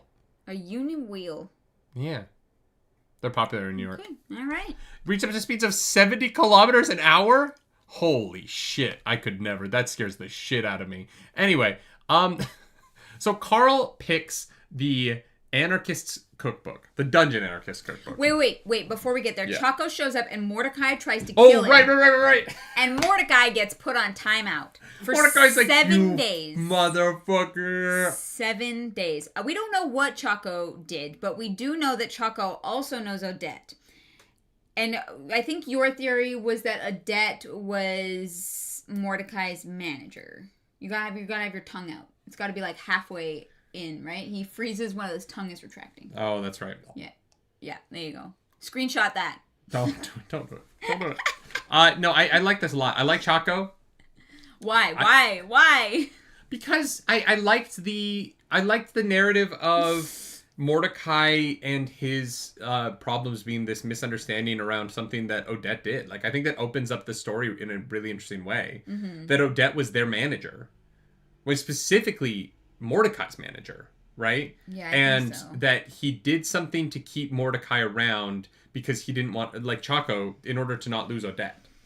That's really fascinating to me, right? Yeah. Because we've made a similar we've started talking about it in a similar way with Donut and Hecla, right? And so what happened between them where losing Odette was a possibility? And why did Chaco make that decision? I do think, like, Chaco is the host of this show. He's going to be finding a way back into this. I think we're going to be spending more time with Chaco as we kind of unspool the story of Mordecai, Odette, and whatever happened on Mordecai's season. Well, anytime the fans vote on a fan box for Carl to be able to, or Donut to be able to pick their own prizes, it seems like Chaco will show up. So, you think he's going to get to keep picking his prize because they want to see the drama of Mordecai fans, talking to... Yeah, the fans That's want the funny. drama. It's like the rare one, and it's a good prize for Carl. Although we find out it's not that good. Okay, so Mordecai gets bamfed away. He's gone for the rest of the book. He'll probably come in with like 5 chapters left. Yeah. We'll see him at the end. Carl is looking at the items, and Chaco is like, prize number 1, 2 potions. And Carl's like, we get... What do they do? They're potions. Any more context? Nope. Nope. His dad's motorcycle shows up as a prize. Oh my god. That was fucked up. His dad's motorcycle that he dented? Yeah. He's like, that's the only time my dad ever beat me. I was like, what the fuck? Yeah. Carl's dad sucks. He's in this dungeon. 100%. I don't think so. I am increasingly more worried he is in this dungeon. I think that they're gonna bring him back in some way, but I don't think he's in the dungeon. Oh, maybe. In that, like Carl said about B, if they were around, they would have been found by now. Like the shows would have used them for ratings. Maybe. Because why would you hold off on that when holding off on stories when the crawlers can die at any moment? When Katya leaves, somebody pays off Katya to show up looking like his dad. Or B. Yeah. If Katya starts using the photo of B and Donut. from the cat tree. There's doppelgangers and there's changelings. We already know of two different things that can change their form. Look, I'm just saying that is possible. Oh, no, I absolutely think someone's going to show up looking like them. I don't think they're alive in the dungeon unless... Fair. Because here's the thing, like, holding off on a storyline like that for the Syndicate, I don't think it's worth it. They could die at any moment. And then you held off on what could have been great ratings. Great drama. For no value. Yeah. Because nobody cares about Carl's dad if Carl's dead. Yes, that's fair. And so you kind of have to use those. I wouldn't have used them on the first floor, right? But I do think that's a third floor storyline you introduce. Yeah, I could see it. Especially now that the crawlers are starting to message each other and be aware of each other. Like, you want to control how they run into each other so that it doesn't happen in the middle of something else. So that you get that moment and its ratings on its own. Because the danger of something like that is that they run into each other on a train, but there's too much going on and it's too chaotic for it to really hit in the ratings. Yeah. So, or just in the Desperado Club, right? Like, since that connects everyone. Yeah. Carl picks the Dungeon Anarchist Cookbook. Yeah, it's like glinting at him. Yeah, which I think is the AI being like, choose this one. I think so. It is much like the Real World Anarchists Cookbook, which you weren't aware of. No. Which is a rather famous piece of literature that like actually does tell you how to like make a bomb and stuff. And it is initially kind of a dud. Yeah, he opens it up in front of everybody, and it looks... when he picks it, Choco is like, oh, yeah, it's the AI because the description is like, it has recipes for chicken and goblin. Yeah, and you're like, great. And Donut's very upset that he picked that prize. However, when Carl does open it up, it is a compilation / journal of all of the previous compensated anarchists that have been in this dungeon. So the right set of circumstances has to arise for someone to be able to pick compensated anarchists. Then they have to actually pick it. Then they have to get this far to actually get this book. They have to do something to get this book. And so this book is probably like 5,000 years old. Like, oh yeah, like it's older than the Bible. Well, because the last person to have it was on the season that financially destroyed the Naga Corporation, which was a while ago. Yes. So we know like even like the last person to have it was a while before. Yes, long time ago. Storm D says, pro tip, don't try to make any of the recipes in the real Anarchist Cookbook. You'll make a dud or something toxic. That shit isn't actually real. Oh, that's interesting. Oh, cool. I've never read the Anarchist Cookbook. No, I didn't know it was a thing. Hey, CIA, I know you're watching. Palantir, checking us out with AI. I have no interest in building a bomb. I just not. No, I don't even like fireworks, if I'm being honest. So, this is iteration 24 of the Dungeon Anarchist Cookbook, and when Carl reads it, it says the person it says that the person who was iteration 23 was in that season. So it's not that it was the last season of the dungeon. It is the last time this book made it into the dungeon. Yeah, the last time this book made it into the dungeon was the Naga season. Yes. Yeah. But that was a while ago. This is iteration 25, yes. No, I thought it said... No, Carl got 25. No, they said if you die, it will go on to iteration was 22. 25. I thought it was... I swear to God I heard 23. You said 24. And now you're saying Carl 23. is 24. No, Carl's 25. No, I swear to God the book says if you die, this book will come... Like, your additions will be added to number 25. It doesn't matter. It's in the 20s. We could argue that till the cows come home. Arzu brings up an important point. You said that you have to be the compensated anarchist. You don't have to be a compensated anarchist because that class is new. There are... I don't know. We don't know what the set of circumstances that have to play out for the book to show up in the dungeon are. Right, okay. Carl has met them. Carl has version 24. He is number 25. Yeah, then the version that the next person gets will be version 25. Right, but Carl isn't 24, which is what you said. He is. No, he is 25. He got version 24. Yes, which makes him 25. Yes, and therefore, if she wrote 23, that would be the previous iteration. No, the previous iteration is 24. That's the one he's holding. Yeah. Never mind. I understand what you're saying. It doesn't matter. The point is, the book is actually super useful, but it comes with there's some strings. There's a couple of strings on it. Number one, you cannot look at it for too long in public, or else people will know that this book is actually crazy dangerous. Number two, it fundamentally rewrites your inventory so that you have an extra scratch pad. Yeah. Yeah, it's a hack. You've been hacked. Add to it, or else you can't read it, which Carl is down for. Wait, you have to add to it? I missed that. Yeah, it says like the cost for reading it is that you have to add to it. And so like the expectation of the book is that you will write that Carl will write the 25th edition. But he's able to read it before he adds anything. So how does that work? I don't know how it's going to work. I don't know what the expectation is. He's already read. I'm just saying what the book said. I don't know. I don't think there's a contract. No, I'm saying I don't remember that from the book. It's just a sentence that is in the book. I don't know. I thought the only thing it said about not being able to read it is if you talk about it and it gets discovered, the book will wipe itself so the AI can't find it. It's not like Tashi says it's less like a literal cost. It's just a sentence that the book says to him. I don't think it's that important. I just don't understand why he was able to read it then. No, because it's not a literal cost. It's the book like saying we expect you to add to this. Oh, sure.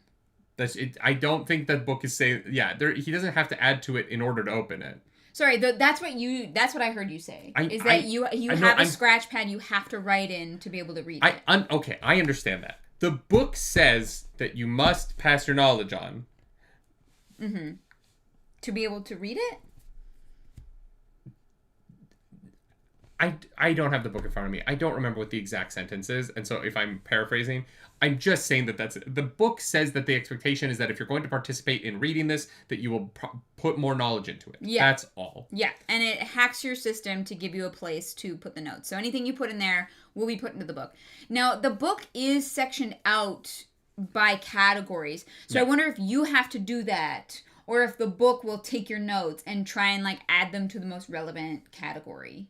Oh, I would assume it's that. Because you're just putting notes into a scratch pad. Yeah. Like, I can't imagine you're editing and collating it. Especially because you could just die randomly.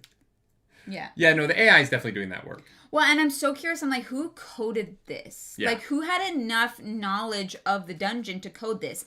Is it the AI? Was the AI able to, like, rewrite itself near the end of a dungeon when it kind of got more sentience and it got fucked over to add an item that if it is said out loud where anyone, like, discovers it, it has to, like, cover its own ass. Yeah. But it was glinting because it, like, was trying to signal that it exists, I get the feeling that the AI hates doing this. Yeah. Yeah. I don't know. I get the feeling that the AI is actively against its own job. And we're going to find out more and more how much it doesn't enjoy doing what it does. Birds have ugly feet. As we head out the door, sponsors can now bid to be our sponsor. So we're going to find out later who that is.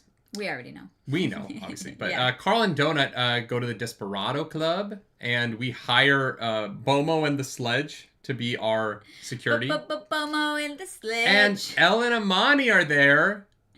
Yeah. Elle is a wild lady now. She's having fun, man. She's drinking Everclear. She's going crazy all up in this bitch. Yeah. She's floating. Yeah. It took me a while to remember, to like, recalibrate my brain to who Elle was. Because they kept calling Miss McGibbons? Yeah. I was like, wait, who is that again? Yeah, she's a frosty elf lady. It's hot. She flies like, what's his face from Mighty Knight? Essek Bayless. Yeah, that one. Yeah. This scene is really great. I love, Elle's such an interesting character because I love that she's still wearing the grippy socks. Yes, absolutely. Yeah. I think that it's so fascinating to watch her and to try and parse through how much of her, like, wild childness is trauma. Like, what is she responding to in this? Why is she so crazy? And how did her selection change her? Yeah. Mm-hmm. It doesn't seem like much because she does talk about how, like, me and my husband used to fucking drink Everclear all the time. Yeah. Like, she was a little bit of a wild lady. Yeah. And she's kind of reliving that now that she has the ability. Yeah. And she gets a second chance at life, which is kind of crazy. Yeah, but is it really like it's a second chance at living? I don't know if that is life. Sure.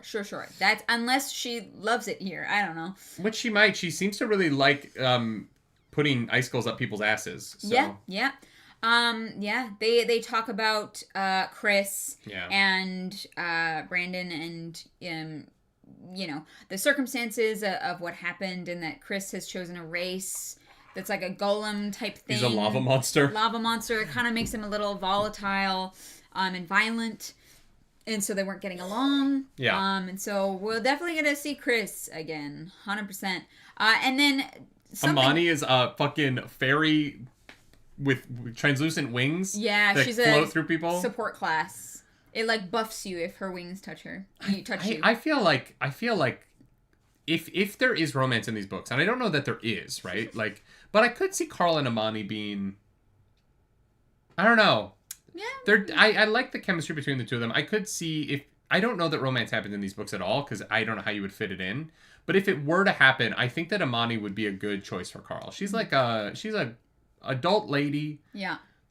And I don't know. They just have a similar sort of practical sadness and protective nature. Yeah. They're cut from a similar cloth. I think. Yeah. I think they would find a lot in common. 100%. But you were about to talk about how Dirty Shirley Donut ate a couple too many cherries. Too many cherries. She goes on the dance floor, and then someone tries to someone knifes her in the back, and she only survives because of her cockroach skill. There's a commotion. Everybody turns around. Carl rushes over, and Miss McGibbons kills the other person present who was going to try and kill But Donut them. Killed a crawler. Donut, gets a little skull next to her name. This was, horrifying. Yeah. But the way Matt Dinniman wrote Donut's reaction to being a human killer was legitimately heartbreaking. Yeah. Like, I thought this was so fucking good. So good. I was so heartbroken for her, and she's been personified as a sentient, higher sentient creature so well. Yeah. And it's just built up to this moment where she has this emotional outburst about it that is, I just thought, so deeply captivating. Well, what she says is, I didn't want one of these ugly skulls next to my name. Not, I didn't want to kill someone. She's like trying to process like what that means. And I like that Carl in the book narration calls out she's not a human. And it's so interesting that she's so attached to not killing humans, because she's so gleefully killing everything else.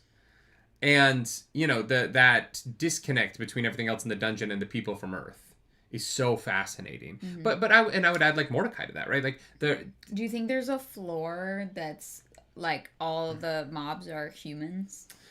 No, because I don't think it'd be interesting.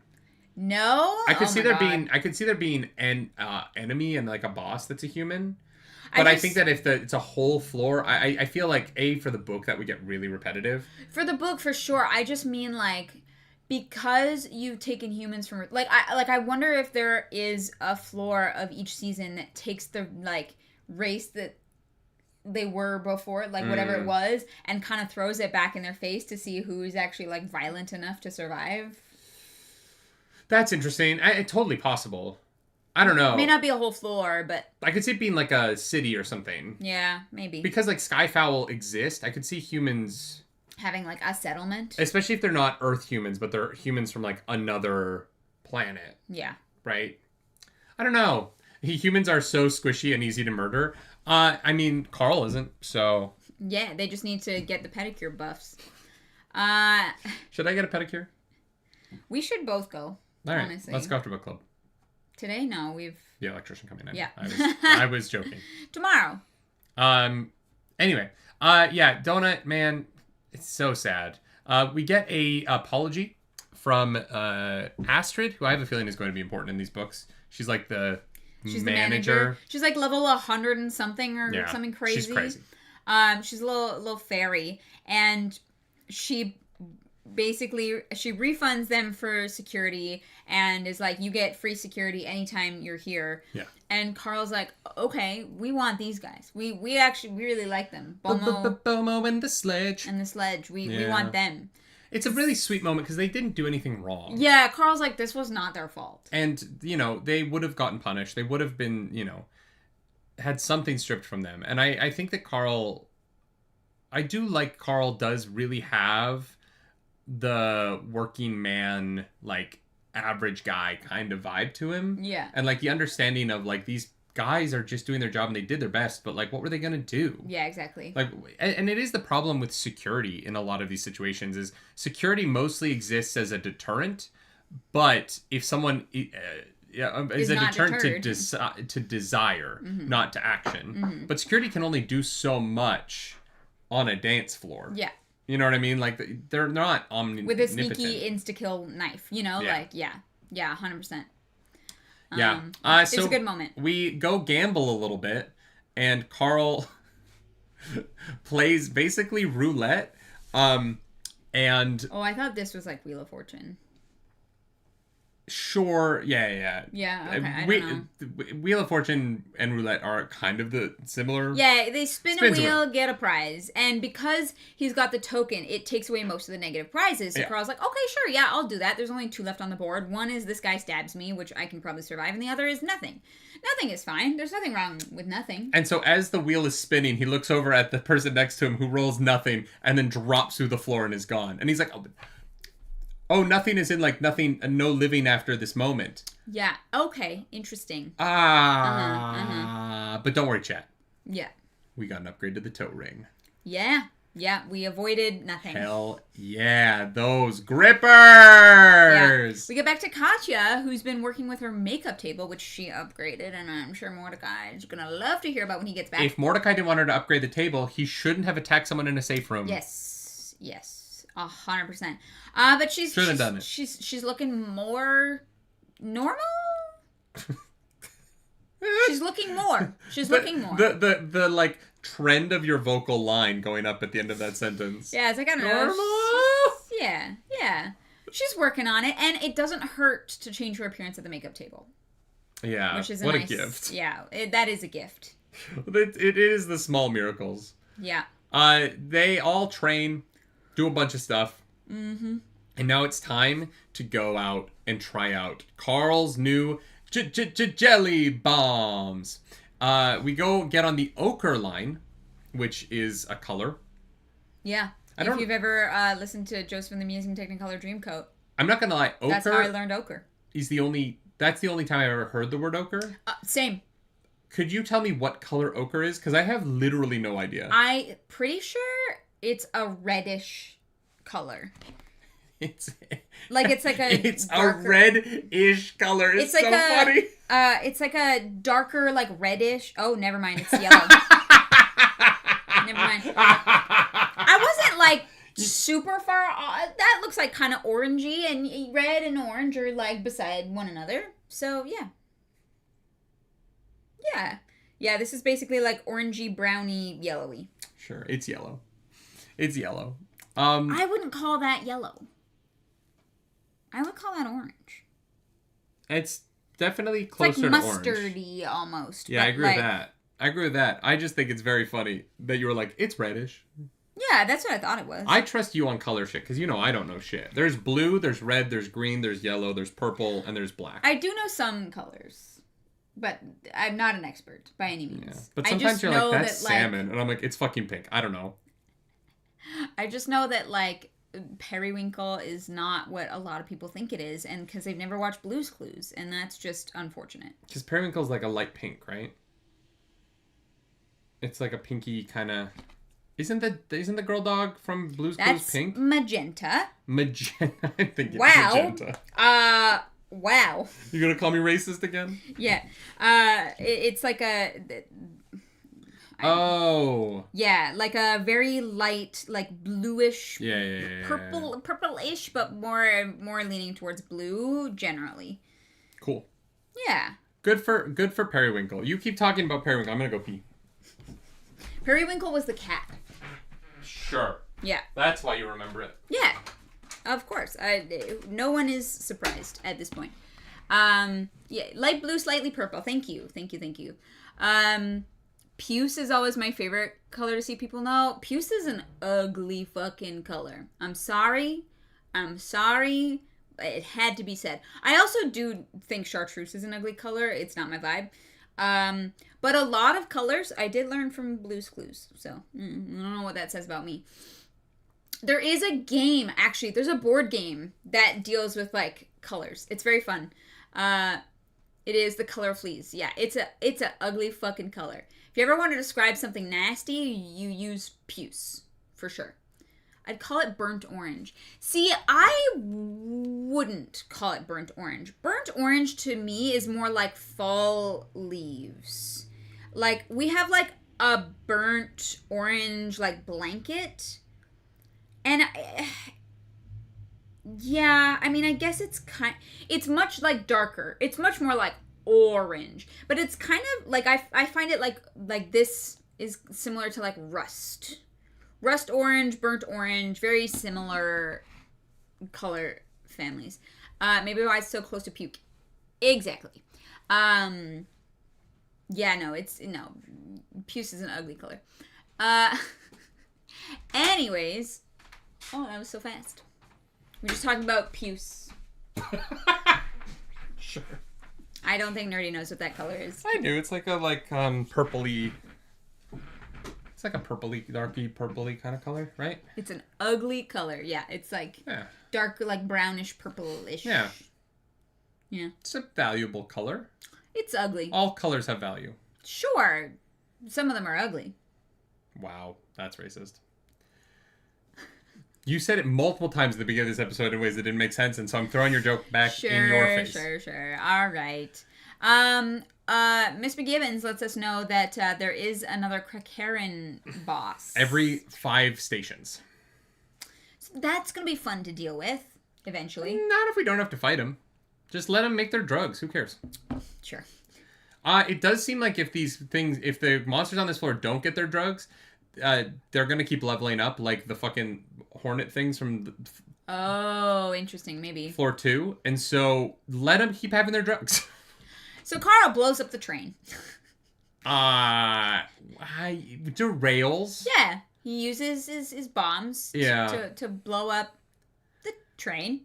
It's a great sequence of events. Oh, yeah. It's fantastic. And then Gorgor comes out. Mm-hmm. Gorgor is a centaur man. Is a mantar. A man attached to a man. Look, I could not picture this. It's on the cover, so that's only What? Yeah, on the not the cover we use in our videos. Oh, I was like, what? Here, I'll pull it up for you so you can see. It's this cover is the mantar. Oh, okay. I kind of understand what it looks like now. Yeah. Because I was trying to picture it in my head, and I was like, I don't know, man. Half man, half. It is definitely the most horrifying thing in these books. It's a man attached to a man, and he's a bro. He's like a oil rigger from Calgary, bro. You know? Like, yeah. Absolutely. Yeah. He drives down on the weekend on his motorcycle and then drives back up to Fort Mac on Sunday night. Yeah, 100%. But they had a nice little chat about. That was a very specific cultural reference. They chat about the train. And then he goes into the Vanquishers Club. And then he immediately comes back out and he's like, "You're a liar, bro. Fight me." And they you derailed the train. He's also a follower of Gord or what the Gorgor? Who's the god that we're enemies with? I don't remember his fucking god's name. A god that we're enemies with. Yeah, he's a follower of the fucking god that we're not on. Grohl, that's it. Grohl. Oh, sorry. Yeah, that we're like magically on the wrong side of. Mm-hmm. And so we fight Gorgor, the Mantar. Yep. Wild. This is so funny. Like, the whole fight with Grohl is so funny, but it leading to him essentially getting Grohl to electrocute himself to death on the third rail is... Now they know. now they know. But Gorgor's like level 40 too. Like, we're so fucked. Yeah. The only way to get this kill is by cheating with the environment. And so we do. That's not cheating. It's using your environment. It's cheating. No. Use your fucking hands, Carl. Get your toes in his mouth. Or your feet. What? Yeah. What? Are you the AI now? Yeah. Okay. I am Birds the AI have now. ugly ass feet. But it's hot when they attack with them. Yeah, when they just murder bloodily. Stormdy says, our gauntlet is enchanted by Gruul, so we're not supposed to use it against Gruul's other followers or we'll summon Gruul. Right, and he starts being summoned. And then he gets killed very quickly. Anyways, Carl gets sponsored by the Volte Corporation. Oh, right. We're not like magically against him. It's that we have to be careful fighting his people. I said that wrong. Right. It would cause problems for us to fight Gruul's supporters. It's not necessarily that, like... Well, because we find out in this fight that the percentage chance goes up. Every time. Every time you hit with it. So it's not like it stays low. It gets far too high, far too quickly. And we do not want to summon a god. So... I like this fight. I like this fight so much. I went back and listened to it a second time. Yeah. Like, immediately. Yeah. I listened to this chapter. Yeah, it was great. Partially just because the comedy of Gorgor coming out and being like, that was crazy, hey? Yeah. And then walking into the bar and then come out of the bar and be like, hey, wait a second, you fucking lied to me, bro. Yeah. I thought we were bros, bro. Yeah. And I found that sequence of events to be funny. And then the fight itself is great. Like, it's very dangerous. Mm-hmm. It is interesting how many of Carl and Donut's abilities at this level aren't actually useful yet. And so they keep popping them off at the beginning of fights. It's like, that doesn't do anything. He's like, well, I'm doing it for the experience. I'm not doing it for the value. Yeah. We get our sponsors. Yeah. Very interesting. The Volte Corporation sponsors Dungeon Crawler Carl. Yeah, so... It was Agatha all along. That's going to be interesting. And then Donut is sponsored by Princess Donatia. Kind of saw that come in. Yeah. Definitely thought she would be a sponsor. And then Katya is sponsored by Princess Formidable of the Skull Clan. Excuse me. The Skull Empire. Whatever. We don't need to diminish them any further than the sex tape diminished them, okay? The Snick. The Snick? Yeah, that's not going to be an issue at all. I don't know that it is an issue yet. Okay, let's talk this out.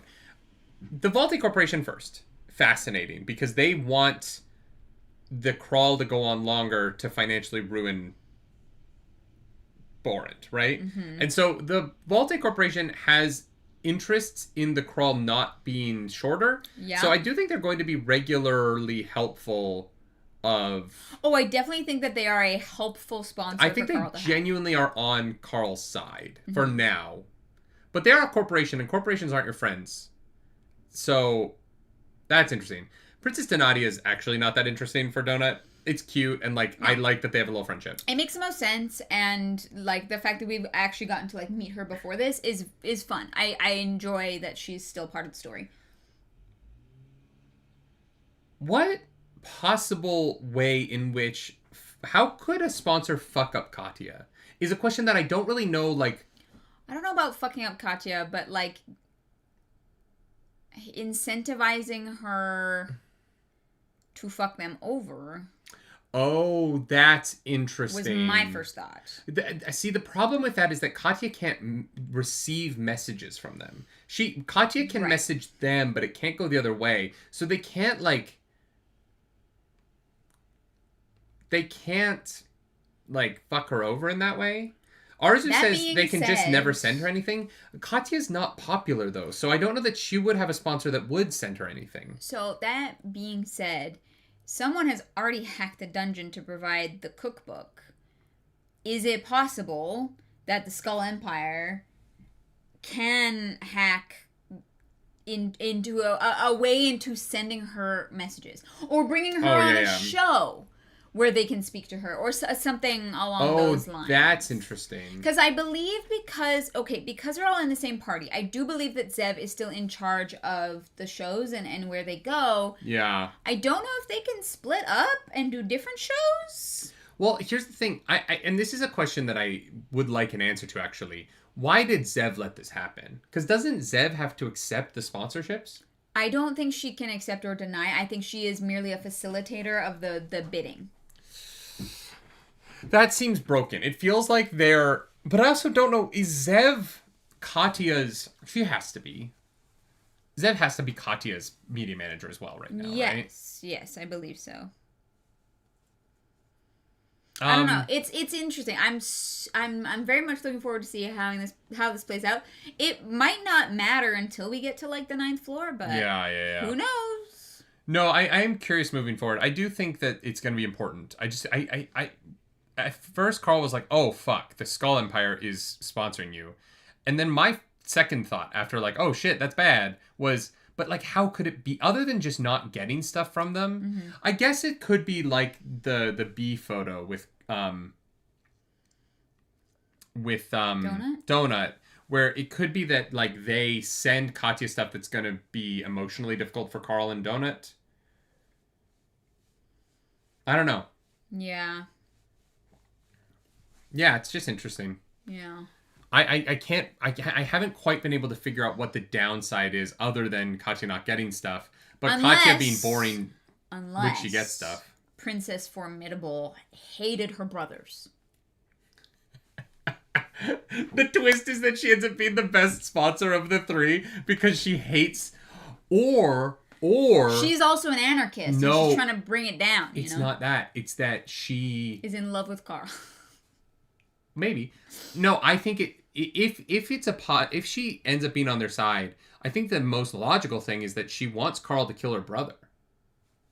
Because she's gone from being third in line to the throne to being second. Right. Probably. And if they allow women. Does Formidable view this as... Because I don't think that... Not Maestro. Whatever the fucking piggy's name is. I don't think he can die... No, Maestro's dead. Maestro's older brother is like ruthless or something like that. Oh, fuck. Yeah, I don't... If he can't die in the dungeon, but if Carl were to humiliate him again, another boy of the Skull family... Wait, they can't die in the dungeon? No, there's protections. Stalwart, that's what it is. There's protections protecting the people fighting in the faction wars. Oh, yeah. I did not know that. Right? I am right about that. I think. Chat, make sure Mordecai said something about how like they can fight there and there's not like they don't die.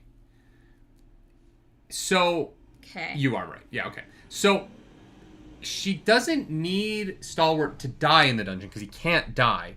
What she needs is for Carl to humiliate another man of the family so that he gets disowned like Maestro was. Mm. And then she becomes queen of... Or the next in line to the Skull Empire. Potentially. Because her mom's dead, right? Her mom and her brother are dead. Yeah, they're dead. So there's really only like her dad and her brother in the... So that is interesting. Like, this might not be the negative that Carl thinks it is.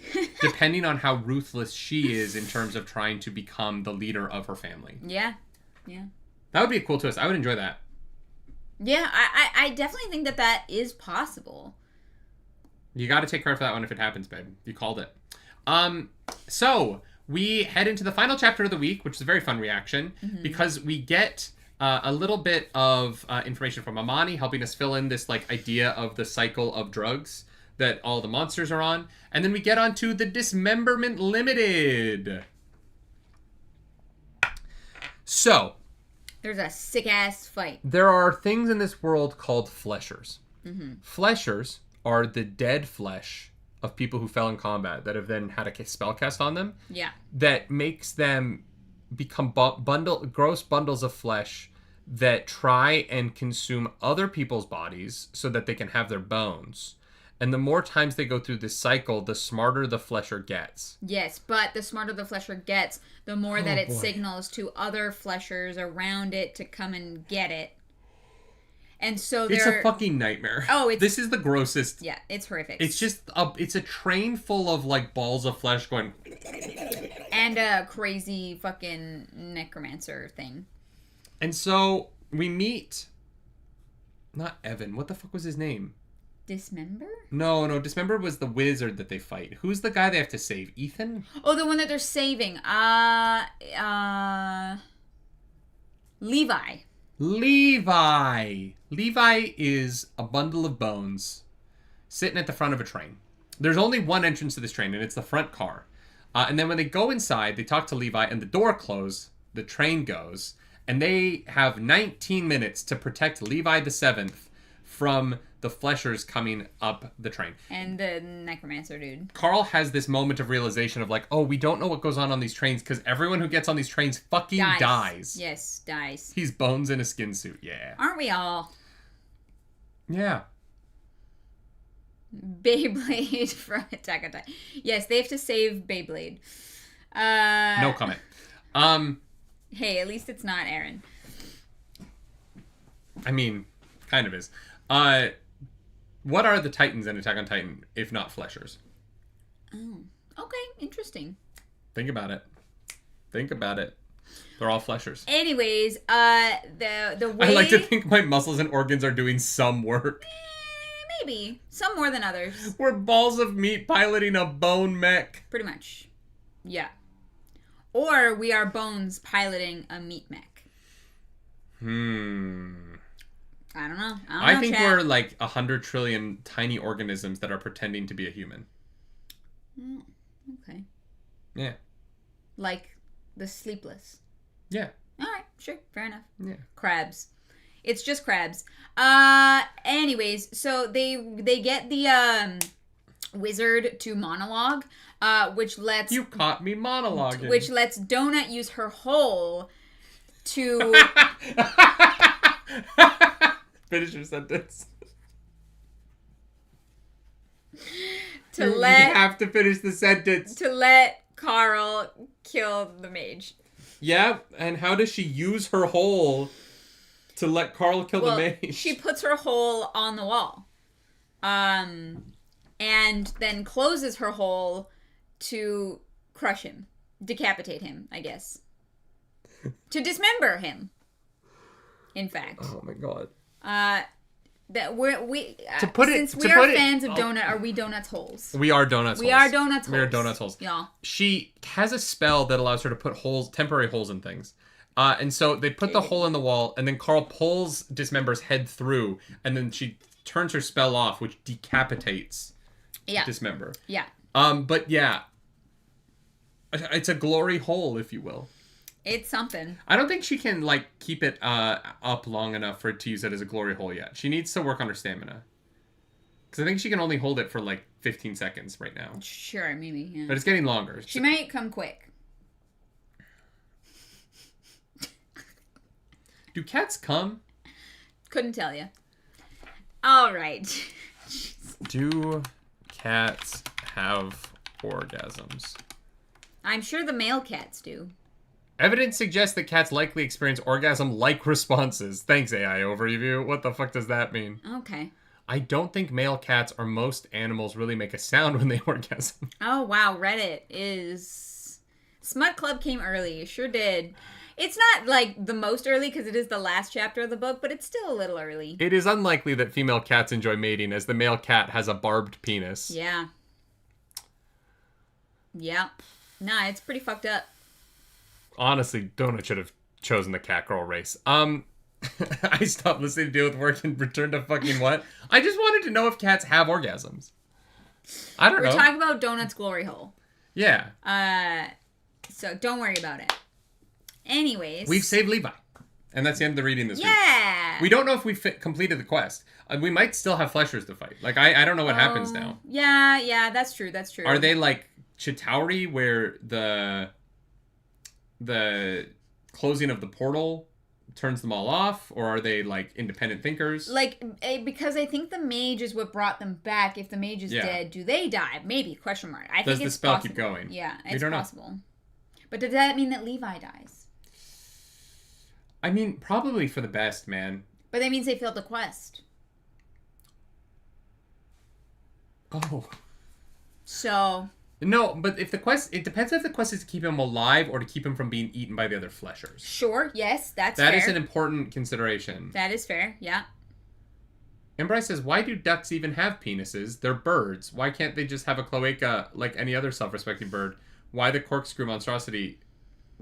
Evolution is weird. Yeah. Yeah. Maybe Levi... Ours is saying Levi was separate from War Mage. Maybe Levi was turned into a flesher by a different mage. Oh, okay. That's definitely possible. Right? Yeah. Well, anyways, that was a fun week of reading. It was a great week of reading. I liked being in this book. It's great. Voice actor aside, I think this is a really solid start to a novel. I'm excited to see where it's going. I am enjoying the train stuff as an autistic person. Dinosaurs, trains, I'm happy. Mm-hmm. But I'm also scared.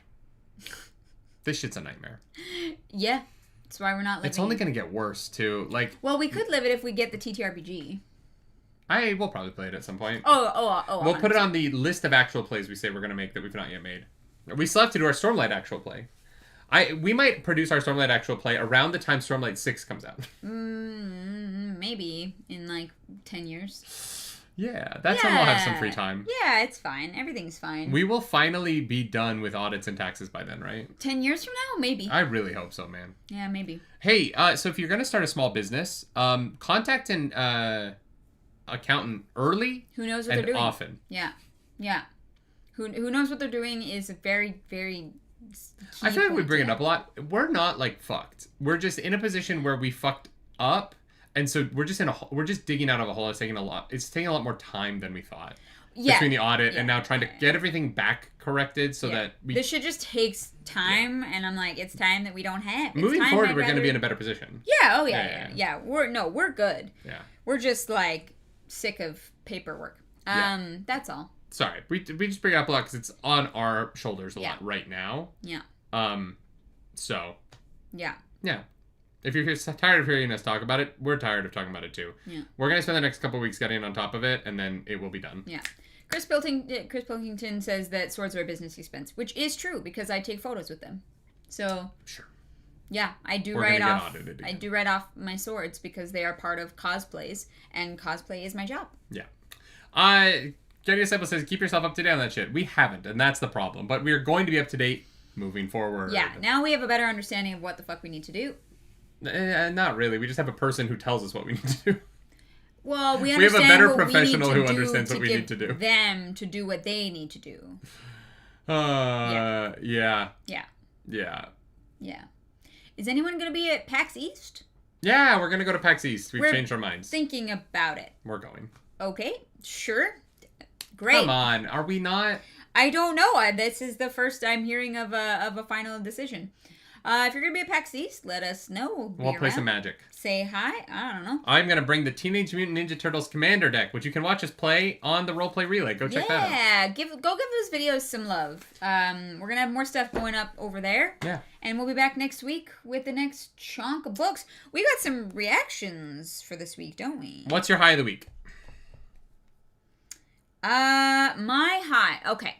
My high of this section is I think that it has to be the moment with Brandon. Yeah.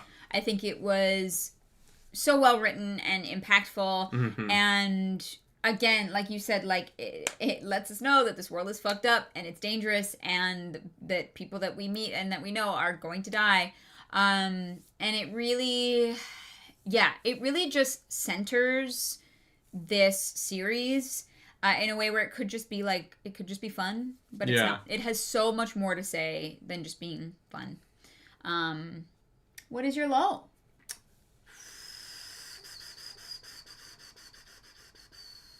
Oh, easy.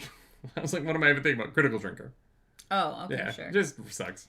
I mean, yeah, my low is that there was a random dude whose voice acting was very mediocre in the middle of the brilliance that is Jeff Hayes. So, yeah. What's your high? That's tougher. I really liked the fight with Gorgor. Fair. I enjoyed it a lot. I listened to it twice. I thought that was brilliant, man. Although, no, I think it's actually... This is going to sound weird. I think it's actually Donut's response to killing the guy. That was my backup. Or Brandon's message. Those were so emotionally good. There were so many good moments. Brandon's message, maybe. Fuck, yeah. Mm-hmm. Brandon's message. There's a lot of good stuff in the first third of this book, though. I'm really happy with it. Yeah. A lot of really good moments. If you want to follow us on the internet, you can. I'm at Nerdy Nightly. I'm at Clarus Polaris. Consider giving us 5 stars on podcast platforms. Get out of here. Clarus. Smut Club. Well. Do you think Elle's jacked off with an icicle yet? Because she can control it, so she could be like... Bah, bah, yeah, bah, but bah, that's bah, like bah, bah. cold. Unless she doesn't feel the cold. Have you never fucked around with cold and sex? Oh, man. No. Have your girlfriend put an ice cube in her mouth and then give you a blowjob? That's just wild. Yeah, that, but not, like, for me. Like, I've never, like, I don't feel like I would enjoy doing anything that's cold. I feel like if you were to, like, rub it around the clit, it could be fun. No, it would just be cold. I know, but you, like, mix the cold with the hot. I don't know. That does not sound enjoyable. Look, maybe for her, maybe for Miss McGibbons, she's like, this is the shit right here. I don't know that she can feel cold, so I don't know that it would actually... it might just feel like a room temperature dildo to her. Maybe. Yeah. She is a blizzard witch. She is. She is. Can we call her a blitch? She's a blitch. She's a blitch. I like it. Honestly, I dig it. Yeah, I don't know. We kind of talked about Donut's hole enough, so I'm kind of like... The fact you didn't say she casts hole, but you just said she uses her hole was wild. Yeah. What a wild choice to make. Am I wrong? Yes. She didn't use her hole. It's she hers. cast the spell hole. She owns it. This is why we can't have nice things. Fair enough. This is why we don't have sponsors. Use code Clarus for 10% off gamer subs. Place your order. This is flavor So Depressed Despair in my cat girl cup. Look at my cat girl. She's so cute. I love her. No, seriously. We drink gamer subs every day, so... Do something nerdy tonight, y'all. Bye, guys. See you next week. Thank you, mods.